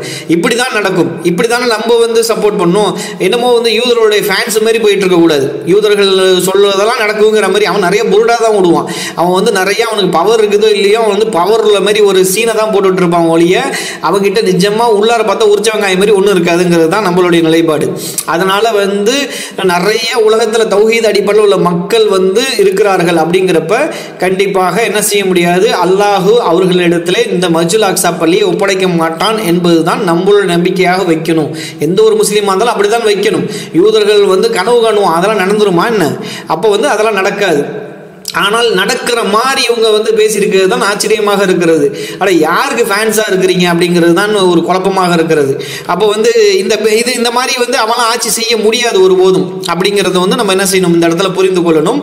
அதனால் பரந்த இஸ்ரேல் ஆட்சியெல்லாம் அவனுடைய கனவு தான் ஒழிய அது கனவாக போகும் ஒழிய என்ன செய்ய முடியாது, நிஜத்துக்கு வர வாய்ப்பே கிடையாது. அப்படி நிஜத்துக்கு அவன் நெருங்கி வந்தாவே மெஹதி அலைஹிஸ்ஸலாத்தை அல்லாஹ் அனுப்புவான் என்பதுதான் இஸ்லாமிய நம்பிக்கையாக இருக்கிறது. அப்படிங்கிறது தான். சரி, இப்போ அடுத்ததுக்கு போவோம். இப்போ பார்த்தா தஜ்ஜாலுடைய வருகை 40 நாள் கணக்கை புரிஞ்சுக்கணும். ஏன் அப்படின்னா இவங்க தஜ்ஜால் யஜூஜ் மோஜ் எல்லாம் வந்து மிக்ஸ் ஆகி வர்றதுனால இதை பற்றின ஒரு சின்ன ஒரு இன்ட்ரோடக்ஷன் இல்லாமல் நம்ம இதுக்குள்ளே போக முடியாது. ஏன் அப்படின்னு பார்த்தீங்கன்னா இப்போ வந்து தஜ்ஜால் வந்து கட்டி போடப்பட்டிருக்காங்க. அதுக்காக நபிகள் தஜ்ஜாலுடைய பயணத்தை பற்றி சொல்கிறப்ப என்ன சொல்கிறாங்கன்னா, அவன் கட்டி போடப்பட்டிருக்கவனை வந்து அல்லாஹ் ஒரு நாள் விடுவிப்பான். விடுவிச்சோடனே அவனுடைய அந்த விடுதலை ஆனதுலேருந்து அவன் எவ்வளோ நாள் உயிரோடு இருப்பான்னா 40 நாட்கள் உயிரோடு இருப்பான். அதில் வந்து அவனுடைய முதல் நாள் வந்து ஒரு வருடம் போன்று போகும். அவனுடைய 2வது நாள் ஒரு மாதம் போன்று போகும். அவனுடைய 3வது நாள் ஒரு வாரம் போன்று போகும். மற்ற நாட்கள், அதாவது இந்த ஃபர்ஸ்ட் 3 நாள் ஸ்பெஷல் நாள்ன்றாங்க, மற்ற 3 நாட்கள் சாதாரண நாட்கள் தான். உங்கள் நாட்களை போன்ற 37 நாட்கள் உங்கள் நாட்கள் போன்ற போகணும்னு சொல்லிட்டாங்க. அப்போ முதல் நாள் ஸ்பெஷல் நாள்ட்டாங்க. அப்போ என்ன அர்த்தம், 24 மணி நேரம் கொண்ட நாள் கிடையாதுன்னு அர்த்தம். அப்போ ஒரு நாள் ஒரு வருடம் போன்று போகும்னா இதை வந்து நேரடி பொருளில் தான் எல்லா அறிஞர்களும் புரிந்து கொள்கிறார்கள். ஒரு நாள் ஒரு வருடம் போன்று போகும்னா அர்த்தம் 365 நாள் மாதிரி போகும் உங்களுக்கு அப்படிங்கிற மாதிரி எடுத்துக்கிறாங்க. இது வந்து எப்போ ஸ்பெஷல் நாள்னு சொன்னாங்களோ, எப்போ வந்து ஒரு 24 மணி நேரம் இல்லாத ஒரு நாட்கள்னு சொன்னாங்களோ, அப்போ ஒரு நாள் ஒரு வருடம் போன்று போனால் ஒரு வருடத்துக்கு ஒப்பிக்கிறாங்க. ஒரு வருடம் பிளக்கு, அது ஒரு வருடமாக நம்ம எடுத்துக்கணும் பிளக்குன்னு 365 நாள். அது அப்படி சொல்லப்படல, 3 நாளோடைய ஒப்புமை சொல்கிறாங்க. முதல் நாளுக்கும் 2வது நாளுக்கும் உள்ள வித்தியாசம் என்ன அப்படிங்கிறப்ப முதல் நாள் ஒரு வருடமாக இருந்தால் 2வது நாள் 12இல் ஒரு மடங்கு 2வது நாளாக அமையும் அப்படிங்கிறது தான். 2வது நாள் வந்து ஒரு மாதமாக இருந்தால் அதில் நாளில் ஒரு மடங்கு தான் வாரம் இல்லையா. 3வது நாள் ஒரு வாரம் போன்று போகுங்கிறப்ப முதல் நாளைக்கும் 2வது நாளைக்கும் உள்ள வித்தியாசம் என்னன்னா 12:1 ரேஷியோ சொல்றாங்க. 12லேருந்து ஒரு 12 மாசமாக இருந்தால் இது ஒரு மாசமாக இருக்கும் 2வது நாள். அதே மாதிரி வந்து 2வது நாள் 4 வாரமாக இருந்தால் அதில் 3வது நாள் எப்படி இருக்கும், ஒரு வாரமாக இருக்கும் அப்படின்னு 4:1ங்கிற மாதிரி 2வது நாளைக்கு 3வது நாளைக்கு ஒரு ஒப்புமை சொல்லுகிறார்கள் ஒழிய என்ன அது சொல்லலை. அவங்க ஒரு வருடம் ஒரு வருடம் போன்று, ஒரு மாதம் போன்று, ஒரு வாரம் போன்று சொல்ல, முதல் நாளைக்கும் 2வது நாளைக்கும் ஒரு ஒப்புமை சொல்றாங்க, 2வது நாளைக்கும் 3வது நாளைக்கும் ஒரு ஒப்புமை சொல்றாங்க, ஒரு ரேஷியோ சொல்றாங்க. இந்த ரேஷியோவை சொன்னது யாருன்னு அப்படின்னு பார்த்தா இது வந்து ஒரு வருடமாக எடுத்துக்கொள்ளக்கூடாது, ஒரு மாதமாக எடுத்துக்கொள்ளக்கூடாது, ஒரு வாரமாக எடுத்துக்கொள்ளாமல் அதை வந்து ரேஷியோவாக புரிந்து கொள்ளணுங்கிற ஒரு கருத்தை வைத்தது வந்து ஷேக் கமருல் ஹுசைன் தான். அதை அப்படி பார்க்கிறப்ப ஆமாம் ரேஷியோ தான் சொல்ல வருகிறார்கள். ஏன் அப்படி ரேஷியோ தான் சொல்ல வர்றாங்க, நேரடி பொருளில் ஒரு வருடம்னு எடுத்துக்கிறதா, ஒரு மாதம்னு எடுத்துக்கிறதா, ஒரு வாரம்னு எடுத்துக்கிறதாங்கிறப்ப அப்போ அதை நேரடி பொருளாக இப்படி எடுத்துக்கொள்வதா, அதுலேயே அது ஓமையாக எடுத்துக்கொள்வதா, ரேஷியோ மாதிரி எடுத்துக்கொள்வதா அப்படின்னு பார்க்குறப்ப நேரடியாக எடுத்துக்கொண்டால் அதுவே மிகப்பெரிய அத்தாட்சியாக பூமியே ஒன்றும் இல்லாமல் ஆயிரும் அப்படிங்கிறது தான். அதில் இருக்கிற பலவீனங்கள்லாம் பார்த்தப்ப நேரடி பொருளுக்கு இப்படி பூமியில் இவ்வளவு பெரிய மாற்றம் வந்துச்சுன்னா தாங்காது அப்படிங்கிறதுனால நேரடி பொருளுக்கு வாய்ப்பு இல்லை, ரேஷியோவுக்கு தான் வாய்ப்புங்கிற அந்த நிலைப்பாட்டை நம்ம ஒத்துக்கொள்றோம். ஷேக் கமருல் ஹுசைன் ஒத்துக்கிட்ட ஒரே விஷயம் நம்ம இது மட்டும்தான். என்னன்னா அது வந்து ஒரு ரேஷியோ தான் அப்படிங்கிறத நம்ம ஒத்துக்கிறோம் ஒழிய மற்ற கதைகளை ஒத்துக்கல. மற்ற கதைகள் மற்ற அது சம்மந்தப்பட்ட இந்த ரேஷியோ சொல்லிட்டு அதுக்கப்புறமா நிறைய சொல்றாங்களே அதை வந்து நம்ம அப்படியே ஒத்துக்கல. சில விஷயங்கள் மேட்ச் ஆகும் ஒழிய மற்ற விஷயங்கள்லாம் நம்ம என்ன முரண்பாடான கருத்துக்களையும் நம்ம நிறைய விஷயங்கள்ல இருக்கிறோம். அப்படிங்கிறனால நம்ம ஷேக் இம்ரான் ஹுசைன்லாம் ஃபாலோ பண்ணல. சில நேரத்துக்கு நம்ம யாராக இருந்தாலும் கருத்து இப்போ சுன்னத்து ஜமாத்தா இருந்தாலும் சில கருத்துக்கள் ஒத்து போகும். ஒத்து போறதுனால அவங்க வைக்கிற அதுக்காக இருக்கிற அவங்க எல்லா கருத்தையும் நம்ம ஒத்துக்கிறோம் அப்படிங்கிற அர்த்தம் இல்லை. ஏன்னா எது சரியாக இருக்கோ அதை ஒத்துக்கணும். அது யாராக இருந்தா என்ன அப்படிங்கிறது தான் நம்மளுடைய நிலைப்பாடு. இப்போ வந்து பாத்தீங்கன்னா அப்படி இப்போ சொல்றப்ப இவங்க கூடுதலாக ஒரு விளக்கம் சொல்றாங்க. அப்ப தஜ்ஜாலுடைய முதல் நாள்னா முதல் கட்ட பணி அப்படிங்கிறப்ப முதல் கட்ட பணி 12 அதாவது ஒரு குறிப்பிட்ட வருஷம் இருக்குன்னா அதுல இருந்து ரெண்டாவது கட்ட பணியோட நாட்கள் எவ்வளவு இருக்கும்னா 12. அதை 12 எடுத்து முதல் நாளை வந்து 12 எடுத்துட்டா அதோடைய 12ல ஒரு மடங்காக ரெண்டாவது நாள் கட்ட பணி அமையும். அப்புறம் ரெண்டாம் கட்ட பணியிலேருந்து மூன்றாம் கட்ட பணி 4 ரெண்டாம் கட்ட பணி வந்து 4 வாரம்னு எடுத்துக்கிட்டோம்னா அதுல வந்து ஒரு வாரம் 1. ஏன்னா அந்த மாதிரி ஒரு நாளாக மூன்றாம் கட்ட பணி இருக்கும். அப்படிங்கிற அந்த வித்தியாசத்தை என்ன செய்யறோம் கொடுக்குறோம் இல்லையா. அதுல வந்து முதல் கட்ட பணிங்கிறது பிரிட்டன் ஆட்சி. பிரிட்டன் வந்து முதல் கட்ட பணியை வந்து தஜ்ஜால் வந்து பிரிட்டன் ஆட்சி மூலியமாக செய்கிறான். இரண்டாம் கட்ட பணியை அமெரிக்காவுடைய ஆட்சி மூலியமாக செய்கிறான். மூன்றாம் கட்ட பணியை இஸ்ரேலுடைய ஆட்சி மூலியமாக செய்வான் அப்படின்னு அவங்க கூடுதலாக அதுக்கு யாரை யூஸ் பண்ணியிருப்பான் தஜ்ஜால் அப்படின்னு அவங்க விளக்கம் சொல்றாங்க. பிரிட்டன் வந்து வந்து தஜ்ஜால் கண்ட்ரோல் இருந்துச்சு. அதன் மூலியமாக மேற்கத்திய கலாச்சாரம் உருவாக்குறதுக்கு அவன் ஒரு கலாச்சாரம் உருவாக்குறான்ல அதை உருவாக்குறதுக்கு எஜூஜ் மஜூஜ்களை கொண்டு பிரிட்டன் ஆட்சி நடத்தப்பட்டு அதன் மூலியமாக வழிகேடுகள் உருவாக்கப்பட்டுச்சு. ஒரு கலாச்சாரம் உருவாக்கப்பட்டுச்சு. அதாவது கலாச்சாரம்னா என்ன அர்த்தம்? இஸ்லாமிய ஒழுங்குகளை சீர்கெடுக்கிற கலாச்சாரத்தை உருவாக்குனாங்க. அதை உருவாக்கி முடித்தது பார்த்தால் முதல் கட்ட பணி முடிகிறப்ப வேர்ல்டு வார் 1 வந்துருச்சு. 1 மூலியமாக அது மீதி இஸ்லாமிய ஆட்சியை உடைத்து விட்டார்கள். உடைத்த பிறகு என்ன ஆச்சு? அதுக்கப்புறம் அந்த வழிகேடுகள் என்ன செஞ்சு நிலைநிறுத்திட்டாங்க. அந்த நிலைநிறுத்தினிலிருந்து இஸ்லாமிய ஆட்சி இப்போ இல்லை இல்லையா. இந்த 100 வருஷமாக இல்லை. இந்த 100 வருஷமாக நமக்கு பாவமன்னிப்பட வாசல் மூடப்பட்டுருச்சு. இது அந்த அமெரிக்க ஆட்சி மூலியமாக அதை பின்பற்றக்கூடிய மக்களாக எல்லா மக்களையும் மாற்றிருக்கிறாங்க அப்படிங்கிறது 2வது நாள் வேலையாக முடிக்கப்பட்டிருக்குது. இந்த 3வது கட்ட பணி வந்து இப்போ இஸ்ரேல் வந்து ஆட்சி செய்யணும். அதுக்கு இஸ்ரேல் ஆட்சியை வந்து உருவாக்குற வேலை நடந்து கொண்டிருக்குது. அதுக்கு முதல்ல அந்த இஸ்ரேலில் இருக்கிற மக்களை வந்து அடிச்சு துரத்திட்டு அதுக்கப்புறம் அவங்க வந்து பள்ளிவாசலை இடிச்சு மஸ்ஜிதுல் அக்ஸா பள்ளி இடிச்சுட்டு அவங்க என்ன செய்ய போறாங்க அப்படின்னு சொல்லிட்டு ஒரு விளக்கம் சொல்றாங்க இல்லையா. இதுல சில விஷயங்கள் வந்து இது முழுக்க ஆய்வு செய்து அதை பார்க்கணும். அது வந்து டோட்டலா அப்படித்தானா அப்படின்னு பார்க்கணும். அதனால பிரிட்டன் மூலியமாகத்தான் அந்த ஆட்சி நடந்துச்சா, அமெரிக்கா மூலியமா தான் ஆட்சி நடந்துச்சா, இஸ்ரேல் மூலியமா தான் ஆட்சி நடக்குமா அப்படிங்கிறது வந்து பிறகு நம்ம தெளிவாக அதை விளக்குவோம். ஆனால் நம்ம எதை ஒத்துக்கிறோம் அப்படின்னா அந்த ரேஷியோ கணக்கு மட்டும்தான் ஒத்துக்கிறோங்கிறது தான் நம்ம சொல்ல வரும்.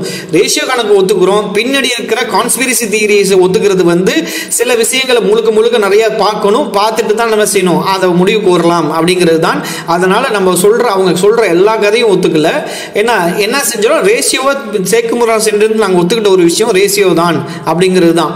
அப்போ ரேஷியோ தவிர மற்ற விஷயங்கள்ல உடன்படாமல் இருக்கிறோம். அந்த உடன்படாத விஷயத்தையும் இந்த வீடியோவில் கூட பேசுவோம்.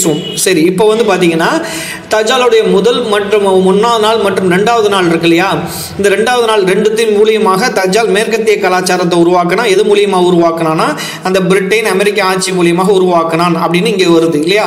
தஜ்ஜாலுடைய 3வது நாள் மூலியமாக என்ன செய்யறான்? இஸ்ரேல் மூலியமாக ஆட்சி செய்து அதில் தஜ்ஜால் வந்து ஆட்சி செய்வான் அப்படிங்கிற மாதிரி சொல்லப்பட்டிருக்கு இல்லையா. இப்போ இந்த இடத்துல ஒரு விஷயம் இருக்கிறது.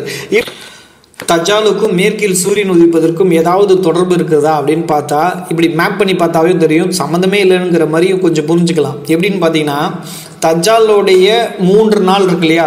தஜ்ஜாலுடைய முதல் நாள் அப்படின்னா என்ன இருந்திருக்கணும்? பிரிட்டன் ஆட்சின்னு தனியாக வந்திருக்கணும். தஜ்ஜாலுடைய 2வது நாள்னா அமெரிக்கா ஆட்சின்னு வந்திருக்கணும். இப்போ வந்து இந்த ரெண்டுத்தையும் எப்படி நீங்கள் ஒன்று சேர்த்து விட்டீங்க? ஒன்று சேர்த்து என்ன செஞ்சீங்க? மேற்கத்திய கலாச்சாரம்னு கொண்டு வந்து அப்படி சொல்வதற்காக இந்த ரெண்டுத்தையும் ஒன்று செஞ்சீங்க. ஆனால் முரண்பாடாக இதுவே இருக்குது. என்ன அப்படின்னு பார்த்தீங்கன்னா தஜ்ஜாலுடைய முதல் நாள் அப்படின்னா சொல்லப்போனால் மேற்கத்திய கலாச்சாரம் எப்போ உருவானுச்சு நிஜமானா 100 வருஷம் ஆகுது அப்படிங்கிறீங்க. 100 வருஷம் ஆகுதுன்னா அது அமெரிக்காவுடைய ஆட்சி. அமெரிக்காவுடைய ஆட்சி மட்டும்தான் உங்களுக்கு 10 பெருமடையாளத்தில் வருது. அப்போ பிரிட்டனுடைய ஆட்சி அந்த பெருமடையாளத்திலே வரல. அதுக்கு முன்னாலேயே அந்த வேலை நடக்குது இல்லையா. அப்போ பிரிட்டன் ஆட்சியை வந்து பெருமடையாளத்தில் கொண்டு வராமல் அதை கழட்டி விட்டு அமெரிக்க ஆட்சியிலேருந்து வருது. அப்போ முதலாவது அடையாளம் வந்து அமெரிக்காவோட ஆட்சி மட்டும்தான். மேற்கில் சூரியன் உதிப்பதுங்கிறது வந்து மெயினாக அமெரிக்க ஆட்சியாக தான் இருக்கணும் இல்லையா. அமெரிக்க ஆட்சியாக இருக்கணும். அப்போ தஜ்ஜாலுடைய வந்து அந்த மாதிரி அமெரிக்க ஆட்சியாக இருக்கிறப்ப அப்போ முதல் நாளை மட்டும் ஏன் சேர்த்துக்கல அப்படிங்கிற கேள்வி வருது இல்லையா? ஸோ அதனால் வந்து சம்மந்தமே இல்லை. தஜ்ஜாலுக்கும் மேற்கில் சூரியன் உதிப்பதற்கும் சம்மந்தம் கிடையாது. நிஜமான சூரியன் உதிச்சா கண்டிப்பாக சம்மந்தம் இல்லைன்னு புரிஞ்சுக்கலாம். இது வந்து ஓமையாக சொல்கிறப்ப குழப்பம் ஏற்படுது இல்லையா? அந்த குழப்பங்கள்லாம் இந்த மாதிரி விஷயங்கள்லாம் முரண்பாடாக அமைகிறது அப்படிங்கிறது தான். ஏன்னா தஜ்ஜாலுடைய முதல் நாள்னா பிரிட்டன் ஆட்சின்னு தனியாக இருக்கணும், தஜ்ஜாலுடைய 2வது நாள்னா அமெரிக்க ஆட்சின்னு 10 அடையாளத்தில் வரணும், தஜ்ஜாலுடைய 3வது நாள்னா இப்போ இஸ்ரேல் ஆட்சின்னு வரணும். ஆனால் தஜ்ஜாலுடைய முதல் 2 நாளை மட்டும் நீங்கள் மேற்கத்திய கலாச்சாரத்தோடு ஒப்பிட்டு என்ன செஞ்சிருக்கீங்க, அதை இணைச்சிருக்கீங்க. அப்படிங்கிறப்ப ஒரு தஜ்ஜாலுடைய ஒரு நாளை வந்து கழட்டி விட்டுருக்கீங்க. ஒன்று இணைச்சிருக்கணும், இல்லை கழட்டி விட்டுருக்கணும். இல்லை இணைச்சா முரண்படுதுன்னு வரும், கழட்டி விட்டாலும் முரண்படுதுன்னு வரும். அப்போ வந்து இது வந்து 10 பெரும் அடையாளத்தோட சம்பந்தம் இல்லாமல் நீங்கள் மேற்கத்திய கலாச்சாரம் கொண்டு வந்ததுனால தான் குழப்பம் ஏற்படுது. அது நேரடி பொருள் கொடுத்தா குழப்பமே கிடையாது, ரெண்டுத்துக்கு சம்பந்தம் இல்லாமல் ஆயிரும். ஸோ அதனால் வந்து இது ஒரு குழப்பம். 2வது 10 பெரிய உலக அழிவு அடையாளங்களில் முதல் அடையாளம் என்பதில் குழப்பமான ஆமாம் குழப்பம் இருக்குன்னு நம்ம சொல்லிட்டோம். என்ன அப்படின்னு பார்த்தீங்கன்னா அந்த குழப்பம் எங்கே ஆரம்பிக்குது அப்படின்னு பார்த்தீங்கன்னா இறை நம்பிக்கை பயனளிக்காது அப்படிங்கிறது ஒரு வாசகம் இருக்குல்ல, இதை வச்சு தான் அந்த குழப்பமே வருது. மெயினாக இறை நம்பிக்கை பயனளிக்காதுங்கிறத வந்து வச்சு வருது. என்ன அப்படின்னு பார்த்தீங்கன்னா முஸ்தபா அவங்களுடைய நிலைப்பாடு நம்மளுடைய நிலைப்பாடு இருக்குது. நம்ம என்ன செஞ்சுருக்கோம், சூரியன் மேற்கில் உதித்தால் இறை நம்பிக்கை பயனளிக்காதுன்னு தெரியும். ஏன்னா பாவமன்னிப்போட வாசலாக அல்ல முடியிறான் அப்படின்னு இது விளக்கம் ஹதீஸ் இருக்கு. சூரியன் மேற்கில் உதிப்பதுங்கிறது பாவமன்னிப்போட வாசல் மூடப்படுகிறதுங்கிறதோடைய அடையாளமாக தான் மேற்கிலே சூரியன் உதிக்க வைக்கிறான். அதாவது பாவமன்னிப்போட வாசல் அல்லாஹ் மூடிட்டேன்னு மனிதர்களுக்கு சொல்றதை தான் அல்லாஹ் என்ன செய்யறான், மேற்குல சூரியனை உதிர்ச்சி காட்டி ஒரு மிகப்பெரிய அத்தாட்சியாக காட்டி இனிமே பாவமன்னிப்பு கிடையாதுப்பா அப்படின்னு சொல்லிட்டான்ல. அப்ப பாவமன்னிப்பு கிடையாதுன்னு அர்த்தம் காஃபியர்கள் முஸ்லீம்களாக மாறின பயனில்லை, இறை நம்பிக்கை கொண்டா பயனில்லை, எந்த ஒரு நன்மை செய்தாலும் பயனில்லைன்னு ஆயிருது. அதோட கதை கணக்கு வழக்கெல்லாம் முடிக்கப்படுது அப்படிங்கிறது தான். அப்ப பயனில்லைன்னு வந்துடுது. அதுக்கப்புறம் ஏற்படுகிற பூமியிலிருந்து ஒரு பிராணி வந்தாலும் அது என்ன செய்யும், முஸ்லீம் காஃபியருக்கு முத்திரையிடும் அப்படிங்கிற மாதிரி ஒரு விஷயங்கள்லாம் இருக்கிறப்ப அப்ப அப்பயும் பயன் இல்லை. புகையை பார்த்தாலும் பயன் கிடையாது. புகை பார்த்த பிறகு என்ன செய்யும், வானிலிருந்து புகை வரப்ப மக்கள் திருந்துவாங்க. அல்லாஹ் நான் சொல்றேன் இது வந்து 44வது அத்தியாயத்தில் 10வது வசனமாக வரும். அப்படிங்கிறப்ப அப்போ வந்து திருதி பயனில்லைன்னு அல்லாஹ் என்ன செய்யறான் சொல்றான். அப்படிங்கிறப்ப இந்த மூன்றுமே என்ன, காஃபிர்கள் பார்த்து திருந்துவர்கள் பயனில்லைன்னு அல்லாஹ் சொல்லுகிறான். இறை நம்பிக்கை பயனளிக்காதுன்னு சொல்லுவான். இது 8வது 9வது 10வது வச்சாலும் இந்த விஷயம் என்ன செய்யும், நிறைவேறுமா இல்லையா? இறை நம்பிக்கை பயனளிக்காதுங்க. ஈசா நபி இறந்த பிறகு, ஈசா நபி அலைஹிஸ்ஸலாம் இறந்த பிறகு, ஈசா நபி அவர்களுடைய இறந்ததுக்கு பின்னால் பயனளிக்காது கண்டிப்பா. அதுக்கப்புறம் சூரியன் மேற்குல நிச்சயமா உதிக்கிற விஷயம் நடக்குங்கிற பயனளிக்கன்னு சொல்லிட்டோம். இதை வந்து அவங்க என்ன செய்யறாங்க, முதல் 3 அடையாளமா ஈசா நபி வருகைக்கு முன்னால கொண்டு வராங்க. முன்னால கொண்டு வந்துட்டு பயனளிக்காதுங்கிறாங்க. ஈசா நபிக்கு முன்னால கொண்டு வந்து பயனளிக்காதுன்னு சொல்லலாமா? முதல்ல முன்னால கொண்டு வந்தா ஈசா நபி வருகைக்கு அர்த்தம் இல்லாம போயிடும். ஈசா நபிக்கு முன்னாடி கொண்டு வந்து சூரியன் மேற்குல உதிச்சா பயன் கிடையாதுன்னு சொன்னா ஈசா நபி வந்தாலும் ஒண்ணுதான், வராட்டியும் ஒண்ணுதான். ஈசா நபி வர்றதே நான் நேர்வழி காட்டுவதற்கு தான் வருகிறார்கள். அவர்களும் என்ன செய்யறாங்க, மெஹதி ஒரு நேர்வழி காட்டக்கூடியவர்களாக தான் வர்றப்ப அப்ப பயன் அளிக்கணுமா இல்லையா? ஈசா நபி வர்றப்ப ஈசா நபி காலத்துல இஸ்லாமிய ஆட்சி நடக்குமா இல்லையா? 40 வருஷம் இருக்கிறப்ப இஸ்லாமிய ஆட்சி நடக்கும். அப்ப வந்து பயன் அளிக்குங்கிறப்ப ஈசா நபிக்கு முன்னால வந்து பயன் அளிக்காதுன்னு. எப்ப வந்து சூரியன் இது பயன் அளிக்காதுன்னா பின்னாடி எதுவுமே பயன் அளிக்காம போயிடும். எத்தனை அடையாளம் வந்தாலும் பயன் அளிக்காம போயிடும். அப்ப இது வந்து இதுதான் முரண்பாடாக இருக்கிறது. ஈசா நபிக்கு பின்னாடி போறப்போ முரண்பாடு இல்லை, முன்னாடி போட்டா ஈசா நபியோட வருகையே ஒண்ணு இல்லாம ஆக்குது. அப்படிங்கிறப்ப அப்ப வந்து இதுதான் பயன் அளிக்காம இருக்குது அப்படிங்கிறது தெளிவா இருக்குது. அப்ப இதுக்கு தான் நீங்க அத்தாச்சி ஸ்ட்ராங்கா வைக்கணும். பின்னால வந்து அதே அர்த்தம் வரும், பின்னால வந்து பயனளிக்காதுங்கிறது இருக்கும். ஆனா நீங்க முன்னாடி வைக்கிறீங்களே, முன்னாடி வைக்கிறப்ப ஈசா நபியோட வருகையே ஒண்ணு இல்லாம ஆக்குறீங்களே அப்படிங்கிறது தான். அப்ப முன்னால வச்சுட்டு என்ன எப்படி அது வேலிட் ஆக்குறாங்கன்னா, இப்ப சேக்கம்புரான் ஹுசைன் முன்னால வச்சுட்டு என்ன சொல்றாரு, மேற்கில் சூரியன் உதிப்பதுன்னா நிஜமான சூரியன் இல்லை, அது குரானுக்கே முரணான கருத்து, சூரியன் நிஜத்துல எல்லாம் வரவே வராது, அது ஓமையா தான் எடுக்கணும்னு ஓமைக்கு கொண்டு போறாங்க. அவங்க சேக்கம்புரான் ஹுசைன் எப்படி மறுக்கிறாங்கன்னா, முன்னாடி கொண்டு வந்து வைக்கிறதுக்கு ஒரு ரீசன் அவங்க ஸ்ட்ராங்கா சொல்றது என்ன அப்படின்னா, அதாவது குரான் என்ன செய்யுது, இயற்கை விதியை மாத்தாது, சூரியன் எல்லாம் மேற்கு திசையில கொண்டே வர மாட்டான் அப்படின்னு ஒரு குரான் வசனத்தை காட்டி, இது குரானுக்கு அந்த மேற்கில் சூரியன் உதிப்பதுங்கிறது பாம்பனுடைய வாசல் இருக்குல்ல, நிஜமா சூரியன் மேற்குல உதிக்கிறதுன்னு அர்த்தம் இல்லை, அது நிஜத்துக்கு எடுத்துட்டோம்னா அது குரானுக்கு முரணாகுது. நிஜமா சூரியன் உதிப்பது வந்து குரானுக்கு முரணானது அப்படின்னு கொண்டு வந்துட்டு, அதனால குரானுக்கு முரணானதுனால நிஜ சூரியனை குறிக்காது, ஓமையாக தான் எடுத்துக்கணும், அதனால தான் மேற்கத்திய கலாச்சாரம் அவங்க கொண்டு வராங்க. அவங்க அப்படி மறுக்கிறாங்க. முஸ்தபா எப்படி மறுக்கிறாங்கன்னா, ஏன்னா அவங்க முஸ்தபா அவர்கள் வந்து ஷேக் இம்ரான் ஹுசைனுக்கு எதிராக ஒரு விஷயத்தை சொல்றாங்க. இல்ல அவர் வந்து ஓமையா சொல்லியிருக்கிறது வந்து அவர் ஒரு கண்ணோட்டத்தில் சொல்லியிருக்கிறாரு, நம்ம அதையும் ஒத்துக்கணும், ஆனால் நிஜத்திலையும் சூரியன் உதிக்கும் அப்படின்னு புகாரில 3199வது ஹதீஸை மேற்கோள் காட்டி அது நிஜ சூரியனை தான் குறிக்கிறது அப்படிங்கிறதையும் பேசியிருக்கிறாரு. அதையும் கொஞ்சம் பாருங்க. இதுல என்ன நான் என்ன சொல்றேன் அப்படின்னா, ரெண்டு செய்தியுமே சரி. சூரியன் மேற்கில் உரிப்பது சிம்பாலிக்கா எடுத்துக்கணும் இம்ரான் ஹுசைன் சொல்றாருல, அதுவும் சரி. சூரியன் நிஜமாலுமே மேற்கிலிருந்து உதிக்கும் அப்படின்னு ரசூல்லா சொல்றாங்களா, அதுவும் சரி. அல்லாஹ்வுடைய நியதி ஒரு கட்டத்தில் எல்லாமே உடைப்பாங்கிறதும் இருக்கு. அல்லாஹ்வுடைய நியதி பர்மனண்டாலாம் இருக்காது, பர்மனண்டாலாம் ஒரு கட்டத்தில் அல்லாஹ் எல்லா நியதியும் உடைக்க போறான். இதுவும் சரி. இது சூரியன் இதை வந்து புரிஞ்சுக்கிறதுக்கு ஒரு ஆங்கிள் இருக்கு அப்படிங்கிறத சொல்றோம். அப்ப கடைசியா ஒரு அந்த உலகம் அழிக்கப்படுற அந்த ஒரு நான் சொன்னல அந்த நிஜமாலுமே இந்த சூரியன் இங்க இருந்து வருதுன்ட்டு அதுவும் வந்து நடக்கும். அது வந்து புகாரில பாத்தீங்கன்னா 7121, அப்புறம் புகாரில 6506, முஸ்லிம் புகாரிலே பாத்தீங்கன்னா 3199. இது முஸ்லீம்லயும் வருது. முஸ்லீம்ல நம்பர் வந்து நான் எடுக்கலாம். இந்த நிலவு நடக்கும் போது பாத்தீங்கன்னா இந்த ஹதீஸ்ல நபி ஸல்லல்லாஹு அலைஹி வஸல்லம் சொல்ற சீக்வன்ஸ் வேற மாதிரி இருக்கு. இதுல ரசூல்லா என்ன சொல்றாங்கன்னு பாத்தீங்கன்னா, சூரியன் மேற்கிலிருந்து உதயமாகும், அப்போது முன்பே ஈமான் கொள்ளாத அல்லது ஈமான் கொண்டும் அதை உண்மைப்படுத்தும் விதமாக நற்செயல் எதுவும் செய்யாத எந்த மனிதனுக்கும் அப்போது நம்பிக்கை பயனளிக்காது அப்படின்னு சொல்லிட்டு அடுத்த சம்பவம் சொல்றாங்க பாருங்க. அதுதான் இந்த பூமியுடைய கடைசி நாளுங்கிறது நமக்கு தெள்ள தெளிவா புரியுது. இப்போ நீங்க பார்த்துருப்பீங்க, நிஜ சூரியனை தான் குறிக்குதுன்னு சொல்லிட்டாரு. அப்ப இதையும் மறுக்க முடியாதுங்கிறப்ப, அப்ப ரெண்டுத்தையும் மறுக்க முடியாது. அப்ப இதை மறுக்க முடியாதுங்கிறப்ப ஷேக் இம்ரான் ஹுசைன் ஆக்சுவலா அவர் மறுத்து பேசியிருக்கணும். மறுத்து பேசாம அவங்க முட்டு கொடுத்து என்ன செய்யறாங்க, ஒத்துக்கொள்றாங்க. என்னன்னா ஓமையாகவும் நம்ம எடுத்துக்கணும் அப்படின்னு சொல்லிட்டு, அது ஓமையா எடுத்துக்கிறதுக்கு என்ன விளக்கம்னா, ஓமையா ஏன் தெரியுமா எடுத்துக்கணும், பாவ மன்னிப்பு ரெண்டா பிரிக்கிறாங்க. சூரியன் மேற்கில் உதிப்பதே பாவ மன்னிப்பு சம்பந்தப்பட்டதுக்கு ஒரு அடையாளம். அப்ப அதை ரெண்டா பிரிக்கிறாரு யாரு, எம்கே முஸ்தபா அவர்கள். ரெண்டா பிரிச்சு என்ன செய்யறாங்க, ஓமையாக ஷேக் இம்ரான் ஹுசைன் சொன்னது கரெக்ட் தான். அது அந்த இதை எப்படி புரிஞ்சுக்கணும்னா, அது வந்து சமுதாயத்துக்குன்னு ஒரு பாவ மன்னிப்பு இருக்குது, அந்த வாசலை அல்லாஹ் மூடிட்டான். அது வந்து சமுதாயத்தோட பாவ மன்னிப்பு தான், தனிநபரோட பாவ மன்னிப்பு அல்லாஹ் மூடல. சமுதாயமா நம்ம எல்லாரும் சேர்ந்து ஒரு பாவ மன்னிப்பு கேட்டாலும் அல்லாஹ் என்ன செய்ய மாட்டான், மன்னிக்க மாட்டான். அது என்னத்துக்கு மன்னிக்க மாட்டான்னு தெரியல. சமுதாயமா சேர்ந்து என்ன பாவ மன்னிப்பு தேடணும்னு எனக்கு தெரியல. ஏன்னா அதை வந்து அல்லாஹ் என்ன செய்ய மாட்டான், மன்னிக்க மாட்டான். இனிமே அது மூடப்பட்டுருச்சு அப்படிங்கிறது சொல்லப்படுது. ஆனால் அப்ப வந்து சமுதாயமாக அப்ப ஈசா நபி வந்தா அது சமுதாயமா இருக்காது. அப்ப அல்லாஹ் ஈசா நபி மூலியமா பாவ மன்னிப்பு கேட்டா, இல்ல வந்து மெஹதி அலைஹிஸ்ஸலாம் வந்து அவங்க தலைமையில வந்து பாவ மன்னிப்பு கேட்டாலும் ஏத்துக்கப்படாதா என்ன? அவங்க வந்து சமுதாயமா தானே இருப்போம் எல்லாருமே. அப்ப அந்த பாவ மன்னிப்பு என்னன்னு புரியல, அது என்ன பாவ மன்னிப்பு கேட்கணும்னு தெரியல. சரி, இப்போ வந்து பார்ப்போம். அது அந்த மாதிரி அது என்ன செய்யற, முன்னாடி வைக்கிறதுக்கு ஷேக் இம்ரான் ஹுசைன் வைக்கிறதுக்கு குரானுக்கு முரண்படுதுன்னு வைக்கிறாரு. எம்கே முஸ்தபா என்ன செய்யற, ஷேக் இம்ரான் ஹுசைன் விட்டு கொடுக்க கூடாதுங்கிறதுக்கு என்ன செய்யறாரு, பாவ மன்னிப்பை ரெண்டா பிரிச்சு என்ன செய்யறாரு, சமுதாயத்துக்கு ஒரு பாவ மன்னிப்பு, தனி மனிதனுக்கு ஒரு பாவ மன்னிப்பு விளக்கம் கொடுத்து, இது சமுதாயத்தோட பாவ மன்னிப்பு கொடுக்கும், அதனால இதை முன்னாடி வச்சுக்கலாம், அது சமுதாயத்தோட பாவ மன்னிப்புன்னு நம்ம புரிஞ்சுக்கணும். அதனால ஈசா நபி வர்றது வந்து அந்த சமுதாயமா ஈசா நபிக்கு முன்னாடி இருக்கு, சமுதாயத்துக்கோட பாவமன்னிப்பு தான். ஈசா நபி இறந்த பிறகு தனிநபரோட பாவமன்னிப்போட வாசலை மூடிடுவாங்கிற மாதிரி விளக்கம், புதுசாக ஒரு விளக்கத்தை சொல்லியிருக்காங்க. அதே டெப்தா என்னன்னு பார்க்கணும். என்ன அப்படின்னா, 2 பேர் தங்களின் முன்னே துணிகளை விரித்து வியாபாரம் செய்வார்கள், பேசியும் இருக்க மாட்டாங்க, அதுக்குள்ள மறுமை வந்துடும். இது அந்த ஒரு ஸ்பாட்ல நடக்கிறது. அடுத்தது பாத்தீங்கன்னா, ஒட்டகத்தில் ஒருத்தர் பால் கறந்துட்டே இருப்பாரு, மறுமை வந்துடும்.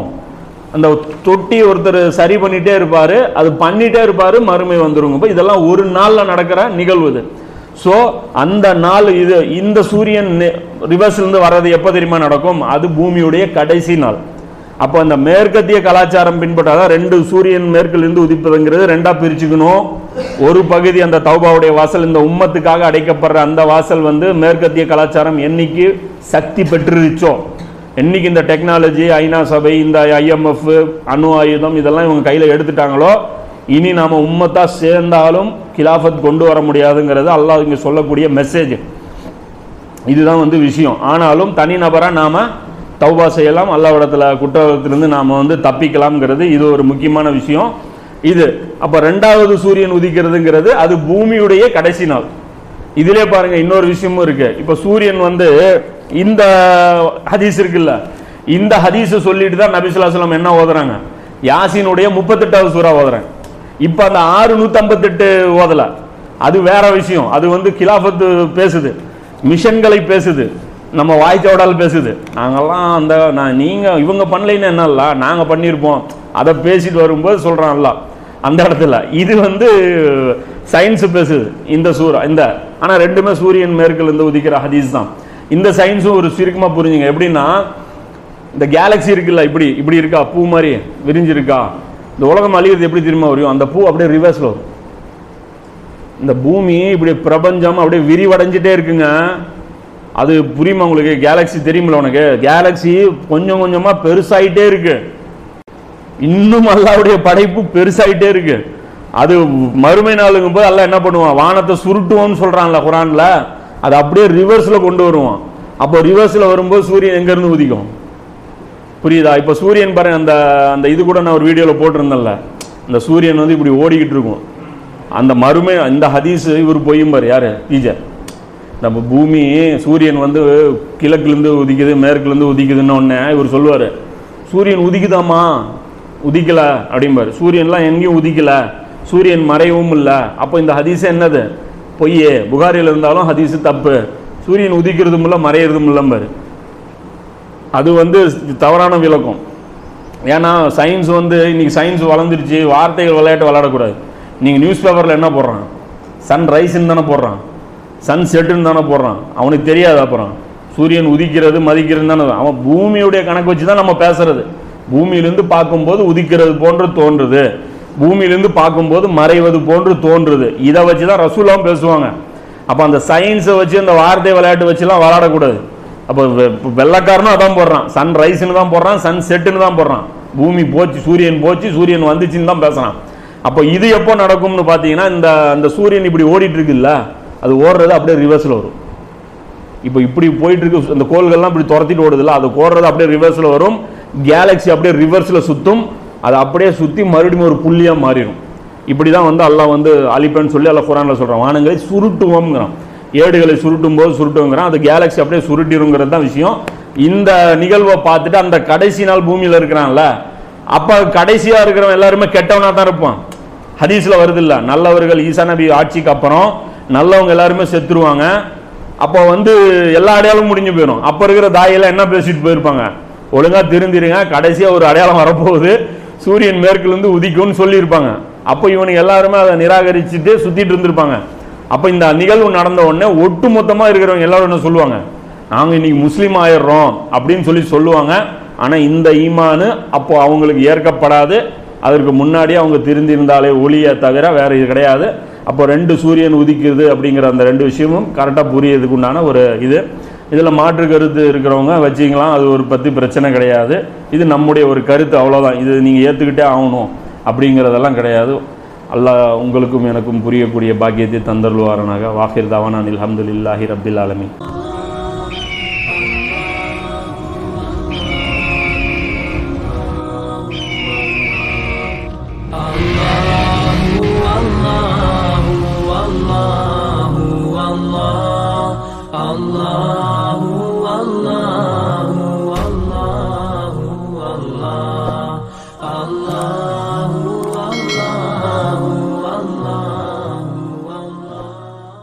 அதெல்லாம் வந்து இதை இவங்க சொன்ன கருத்துல ஒரு சின்ன விஷயமே இல்லை, பாவமன்னிப்பு சம்பந்தப்பட்ட ஒரு விஷயமாக இருக்கிறது. அப்போ வந்து அதை வந்து தெளிவாக அதை என்னன்னு பார்க்க வேண்டிய கடமை நமக்கு இருக்கிறது அப்படின்னு. அப்போ வந்து இவங்க முன்னால தக்க வச்சுக்கிறதுக்கு ரீசன் என்ன அப்படின்னா, ஷேக் முர் ஹுசைன் சொல்ற ரீசன் வந்து குர்ஆனுக்கு முரணாகிற காரணத்தினால முன்னால் வைக்கிறோம். முஸ்தபா என்ன ஒரு விளக்கம் சொல்லி முன்னாடி வைக்கிறாருன்னா, சமுதாயத்தோட பாவமன்னிப்போட வாசல் மூடப்பட்டுச்சுன்னு முன்னாடி வைக்கிறாரு. அப்போ வந்து இது எந்த அளவுக்கு மிகப்பெரிய இது வந்து கருத்தை பயங்கர வழிகேடு அப்படிங்கிறப்ப இது வந்து பலருடைய பாவமன்னிப்பு சம்பந்தப்பட்டதாக இருக்கனால ஆழமாக பார்க்க வேண்டிய கடமை இருக்கிறது அப்படிங்கிறது தான். சரி, இப்போ பார்த்தீங்கன்னா இதை வந்து 10 பெரிய உலக அழிவு அடையாளங்கள் முதல் அடையாளம் எது அப்படிங்கிறப்ப நம்ம என்ன செஞ்சோம், நெருப்புன்னு சொன்னோம். அதுக்கு வந்து இந்த ஹதீஸ் தான். இந்த ஹதீஸை வச்சு நம்ம என்ன செய்யணும், ஸ்ட்ராங். ஏன்னா இதுக்கு பின்னணி ஃபுல்லாக இருக்குது. மீதி எந்த முதல் அடையாளம்னு வர எல்லா ஹதீஸுமே பின்புலம் எதுவுமே ஸ்ட்ராங்கான ஹதீஸ் கிடையாது. இது இந்த ஹதீஸ் எப்படிப்பட்டதுன்னா, நபித்துவத்தை உண்மைப்படுத்துகிற விதமாக இருக்கும். ஒரு பெரிய கதையோட நபித்துவத்தை ரசூல்லா வந்து நபியா இல்லையாங்கிற ஒரு சந்தேகம் இருக்கிறது இல்லையா, அதை உண்மைப்படுத்தி அல்லாஹ்வோட புறத்துல ஜிப்ரீல் அலைஹிஸ்ஸலாம் சொல்லி ஒரு விஷயமாக இருக்கும். அப்படிப்பட்ட ஹதீஸ். மீதி எல்லாமே வந்து அப்படி இருக்காது. மீதி எல்லா ஹதீஸும் அப்படி அந்த அளவுக்கு பின்னணி உள்ளதாக இருக்காது. அதனால இதற்கு எதிராக கொண்டு வரதே நம்ம கஷ்டம்னு சொல்லிட்டோம். ரெண்டாவது பார்த்தா முஸ்லீம்ல ஒரு ஹதீஸ் என்ன செய்யும், அதே நெருப்பு வந்து இறுதியான அடையாளம்னு சொல்லுவோம். ஆனா இது இரட்டை பொருள் தரக்கூடிய ஹதீஸ். எப்படின்னா அவங்க பட்டியல்ல இறுதியாக சொல்றாங்களா 10 அடையாளத்துல இறுதியாக சொல்றாங்களாங்கிறப்ப என்ன 10 பட்டியல்ல இறுதியாக சொல்றாங்கிறதுக்கு அது வாய்ப்பு இருக்கிறதுனால அதை அப்படிதான் புரிந்து கொள்ளணும் அப்படின்னு சொல்லிட்டு நம்ம விலக்கி இதுக்கு முன்னாடி உள்ள பாகத்துல போட்டிருந்தோம். அதனால இப்படி இருக்கும். அதே மாதிரி பாத்தீங்கன்னா இப்போ வந்து மேற்கில் சூரியன் உதிப்பது இருக்குல்ல, அது முதல் அடையாளமா அப்படிங்கிற மாதிரி வர்றப்ப அது முதல் அடையாளம்ங்கிற மாதிரி வருதுன்னு சொல்றாங்கல்ல, அந்த ஹதீஸை சரியா ஆய்வு செய்யல. அது வந்து மேற்கில் சூரியன் உதிப்பதுக்கு மட்டும் முதல் அடையாளம் வரல, இந்த ரெண்டுத்தையும் ஜோடியாக சொல்ல வந்த ஒரு ஹதீஸ். அந்த ஜோடியால முதலாவதாக இந்த அடையாளம் நடந்தால் இரண்டாவதாக இது நடக்கும்னு ஜோடி சம்பந்தப்பட்ட வலியுறுத்தி வந்த ஹதீஸ் தான் அது. அதை வந்து என்ன செய்றாங்க 10 பெரும் அடையாளங்கள்ல முதல் அடையாளமாக என்ன கொண்டு வந்து அதை வந்து ஒழுங்காக ஹதீஸ் ஆய்வு செய்யாமல் பேசியிருக்கிறார்கள். எம்.கே. முஸ்தபா அவர்கள் இல்ல சேக்கு முருகன் யாராக இருந்தாலும் இப்படி பேசி இருக்கிறார்கள் அப்படிங்கிறது தான். அதனால அதை வந்து 2 கருத்தை வச்சு தான் வர்றாங்க. ஒட்டுமொத்தமா கிட்டத்தட்ட 1 மணி நேரம் பேசி இருக்கிறாங்கன்னா 1 மணி நேரத்தில் நீங்க கவனிக்கக்கூடிய அத்தாச்சுங்கன்னா முன்னால ஈசா நபிக்கு முன்னால கொண்டு வரதுக்கு காரணம் எந்த காரணத்தை சொல்லுகிறார்கள்னு தெளிவா பார்க்கணும். அது எந்த காரணத்தை சொல்றாங்கன்னா அதாவது முதலாவது அடையாளம்னு வருது இல்ல, அது பின்புலம்லாம் அந்த ஹதீஸ்ல இல்ல எதுவும். அது எப்படின்னா அது ஜோடியை சொல்லப்பட்டு அந்த வாக்கியத்தெல்லாம் பார்க்க வேண்டும். எப்போ வந்து நமக்கு டை உழுதோ அப்ப என்ன செய்யணும், அது வந்து தீர ஹதீஸ்ல இருக்கிற வாக்கிய ஸ்ட்ரக்சர் கரெக்டா எது என்ன, அதோட பின்னணி கருத்துக்கள் என்ன, அறிஞர்கள் என்ன சொல்லியிருக்கிறாங்க, தஃசீர் என்ன, இது எல்லாத்தையும் ஒட்டுமொத்தமாக அதுவே மிகப்பெரிய ஆய்வா போட்டுதான் சொல்லணும். அந்த மாதிரி சொல்லாம மேற்கோள் காட்டிட்டு மீதி கதை தான் நிறைய சொல்லியிருக்கு. இதுக்கு அப்புறம் நம்பக்கூடிய விஷயம் இருக்குல்ல, முதல் அடையாளம் நம்பிட்டா ஒரு கதை சொல்லலாம். அப்ப மேற்கில் சூரியன் உதிப்பது நிஜமா அதுதான் முதல் அடையாளம், அதுக்கப்புறம் சொல்ற கதையை நம்பலாம். முதல்ல இதுலயே தவறுனா நீங்க அந்த கதையெல்லாம் பொய்யாகுமே ஒட்டுமொத்தமா. அதனால சுவாரஸ்யமா இருக்கிறதுக்காக அந்த கதையெல்லாம் கேட்க முடியாது. உள்ளார மெயினா முதல் அடையாளம் நிரூபிச்ச பிறகுதான் அந்த கதையெல்லாம் சொல்லணும். அப்படின்னா நிரூபிக்காமலே என்ன செஞ்சிருக்காங்க, தெளிவாக அதை ஆய்வாக நிரூபிக்காமல் அது மேற்கோள் காட்டிட்டு வெறும் ஹதீஸை படிச்சு காட்டுறதோ இப்படி இல்லை. அது உள்ளார போய் அரபு வாசகம் உட்பட பார்க்கணும். எப்ப டை உளுந்தா பார்க்கணும். டை இல்லாதப்பதான் நீங்க அலட்சியமா இன்னும் சில மேலோட்டமா போகலாம்.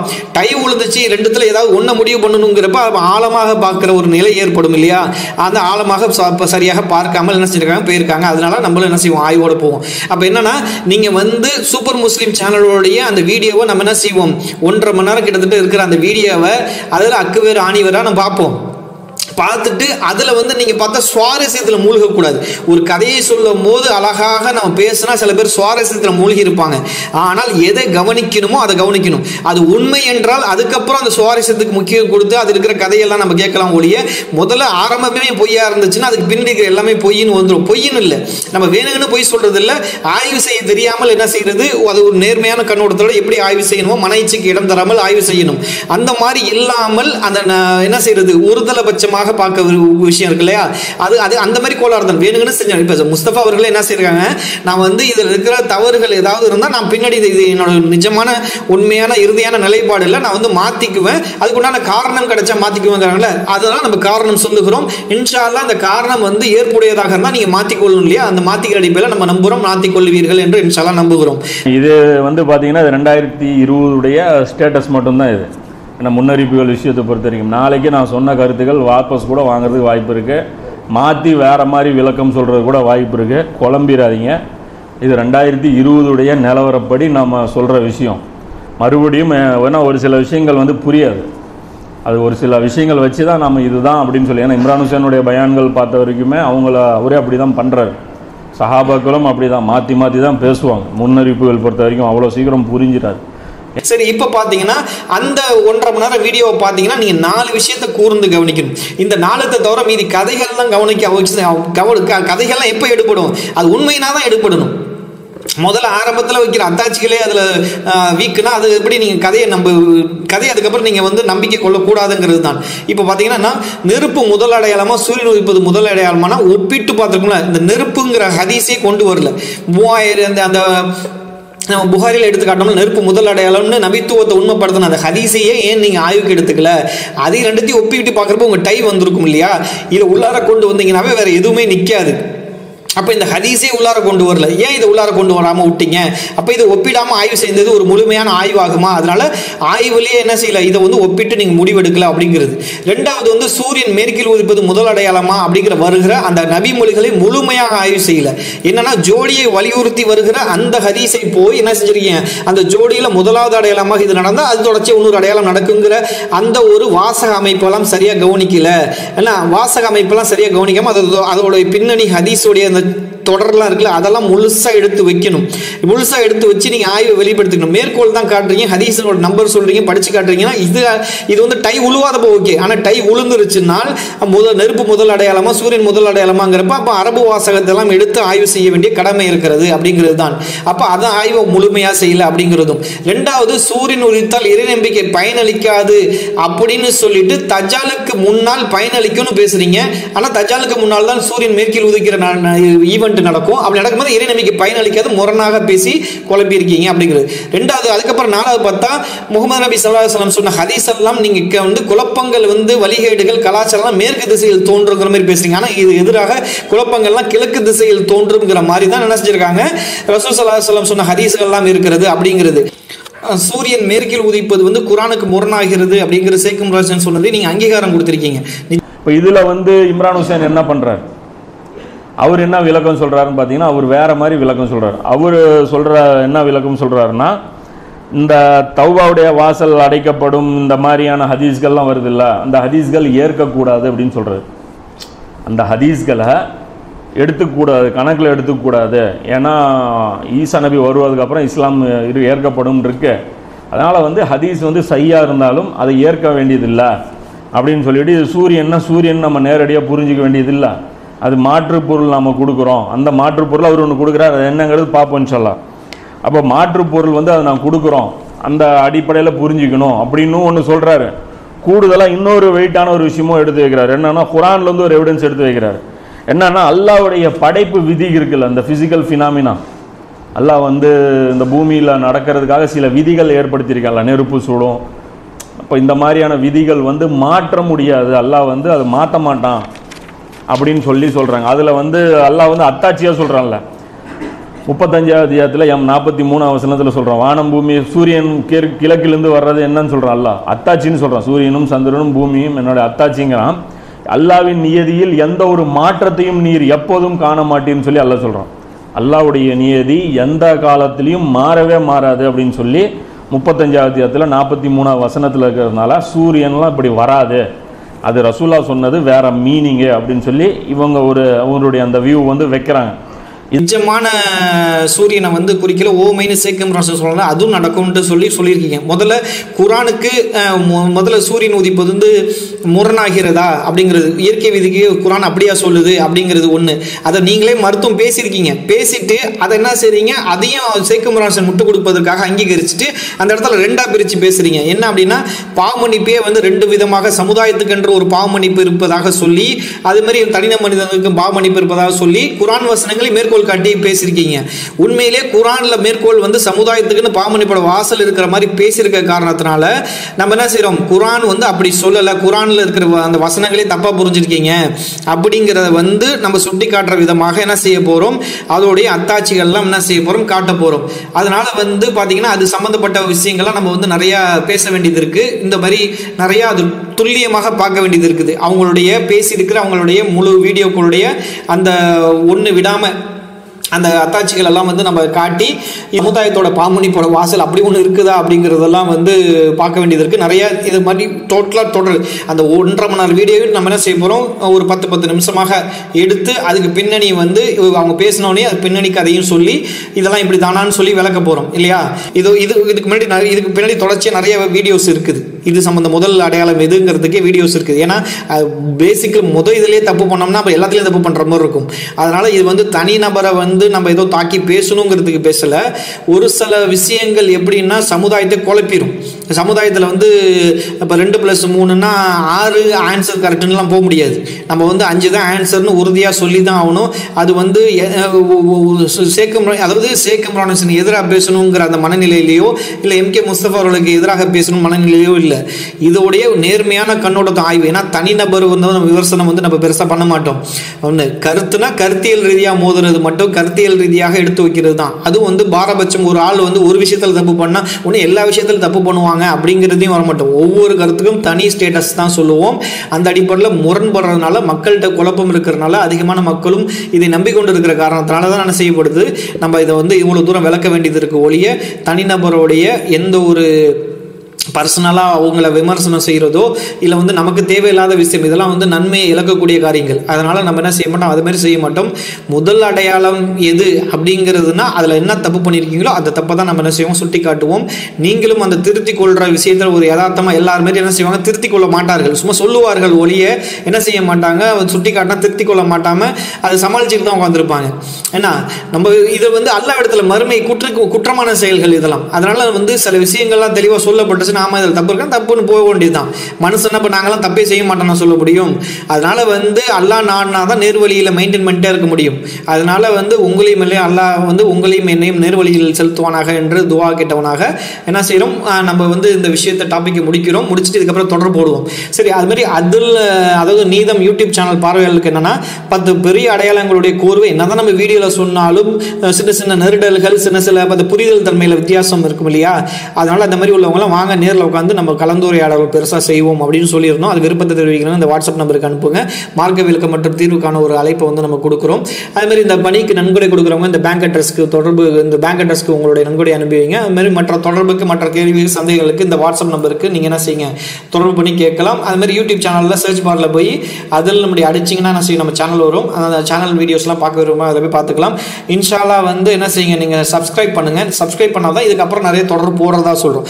அந்த வீடியோஸ்லாம் போட்டால் அது போட்டுட்டோங்கிறது உங்களுக்கு எப்படி தெரியும், நீங்கள் சப்ஸ்கிரைப் பண்ணால் தான் உங்களுக்கு நோட்டிஃபிகேஷன் வரும். அப்போ தான் நீங்கள் தெரிந்து கொள்ளலாம். அதனால் நீங்கள் வந்து இன்ஷால்லா இந்த சேனல் உங்களுக்கு பிடிச்சிருக்குன்னா சப்ஸ்கிரைப் பண்ணுங்கள். அதுமாதிரி இந்த வீடியோஸ் எல்லாம் வந்து உங்களுடைய இன்ஷால்லா உங்களுடைய உறவினர்களுக்கும் நண்பர்களுக்கும் ஃபார்வர்ட் பண்ணுங்கன்னு சொல்லி என்னோட உரையை நிறைவு செய்கிறேன். அஸ்ஸலாமு அலைக்கும் வரஹ்மத்துல்லாஹி வபரகாத்துஹு.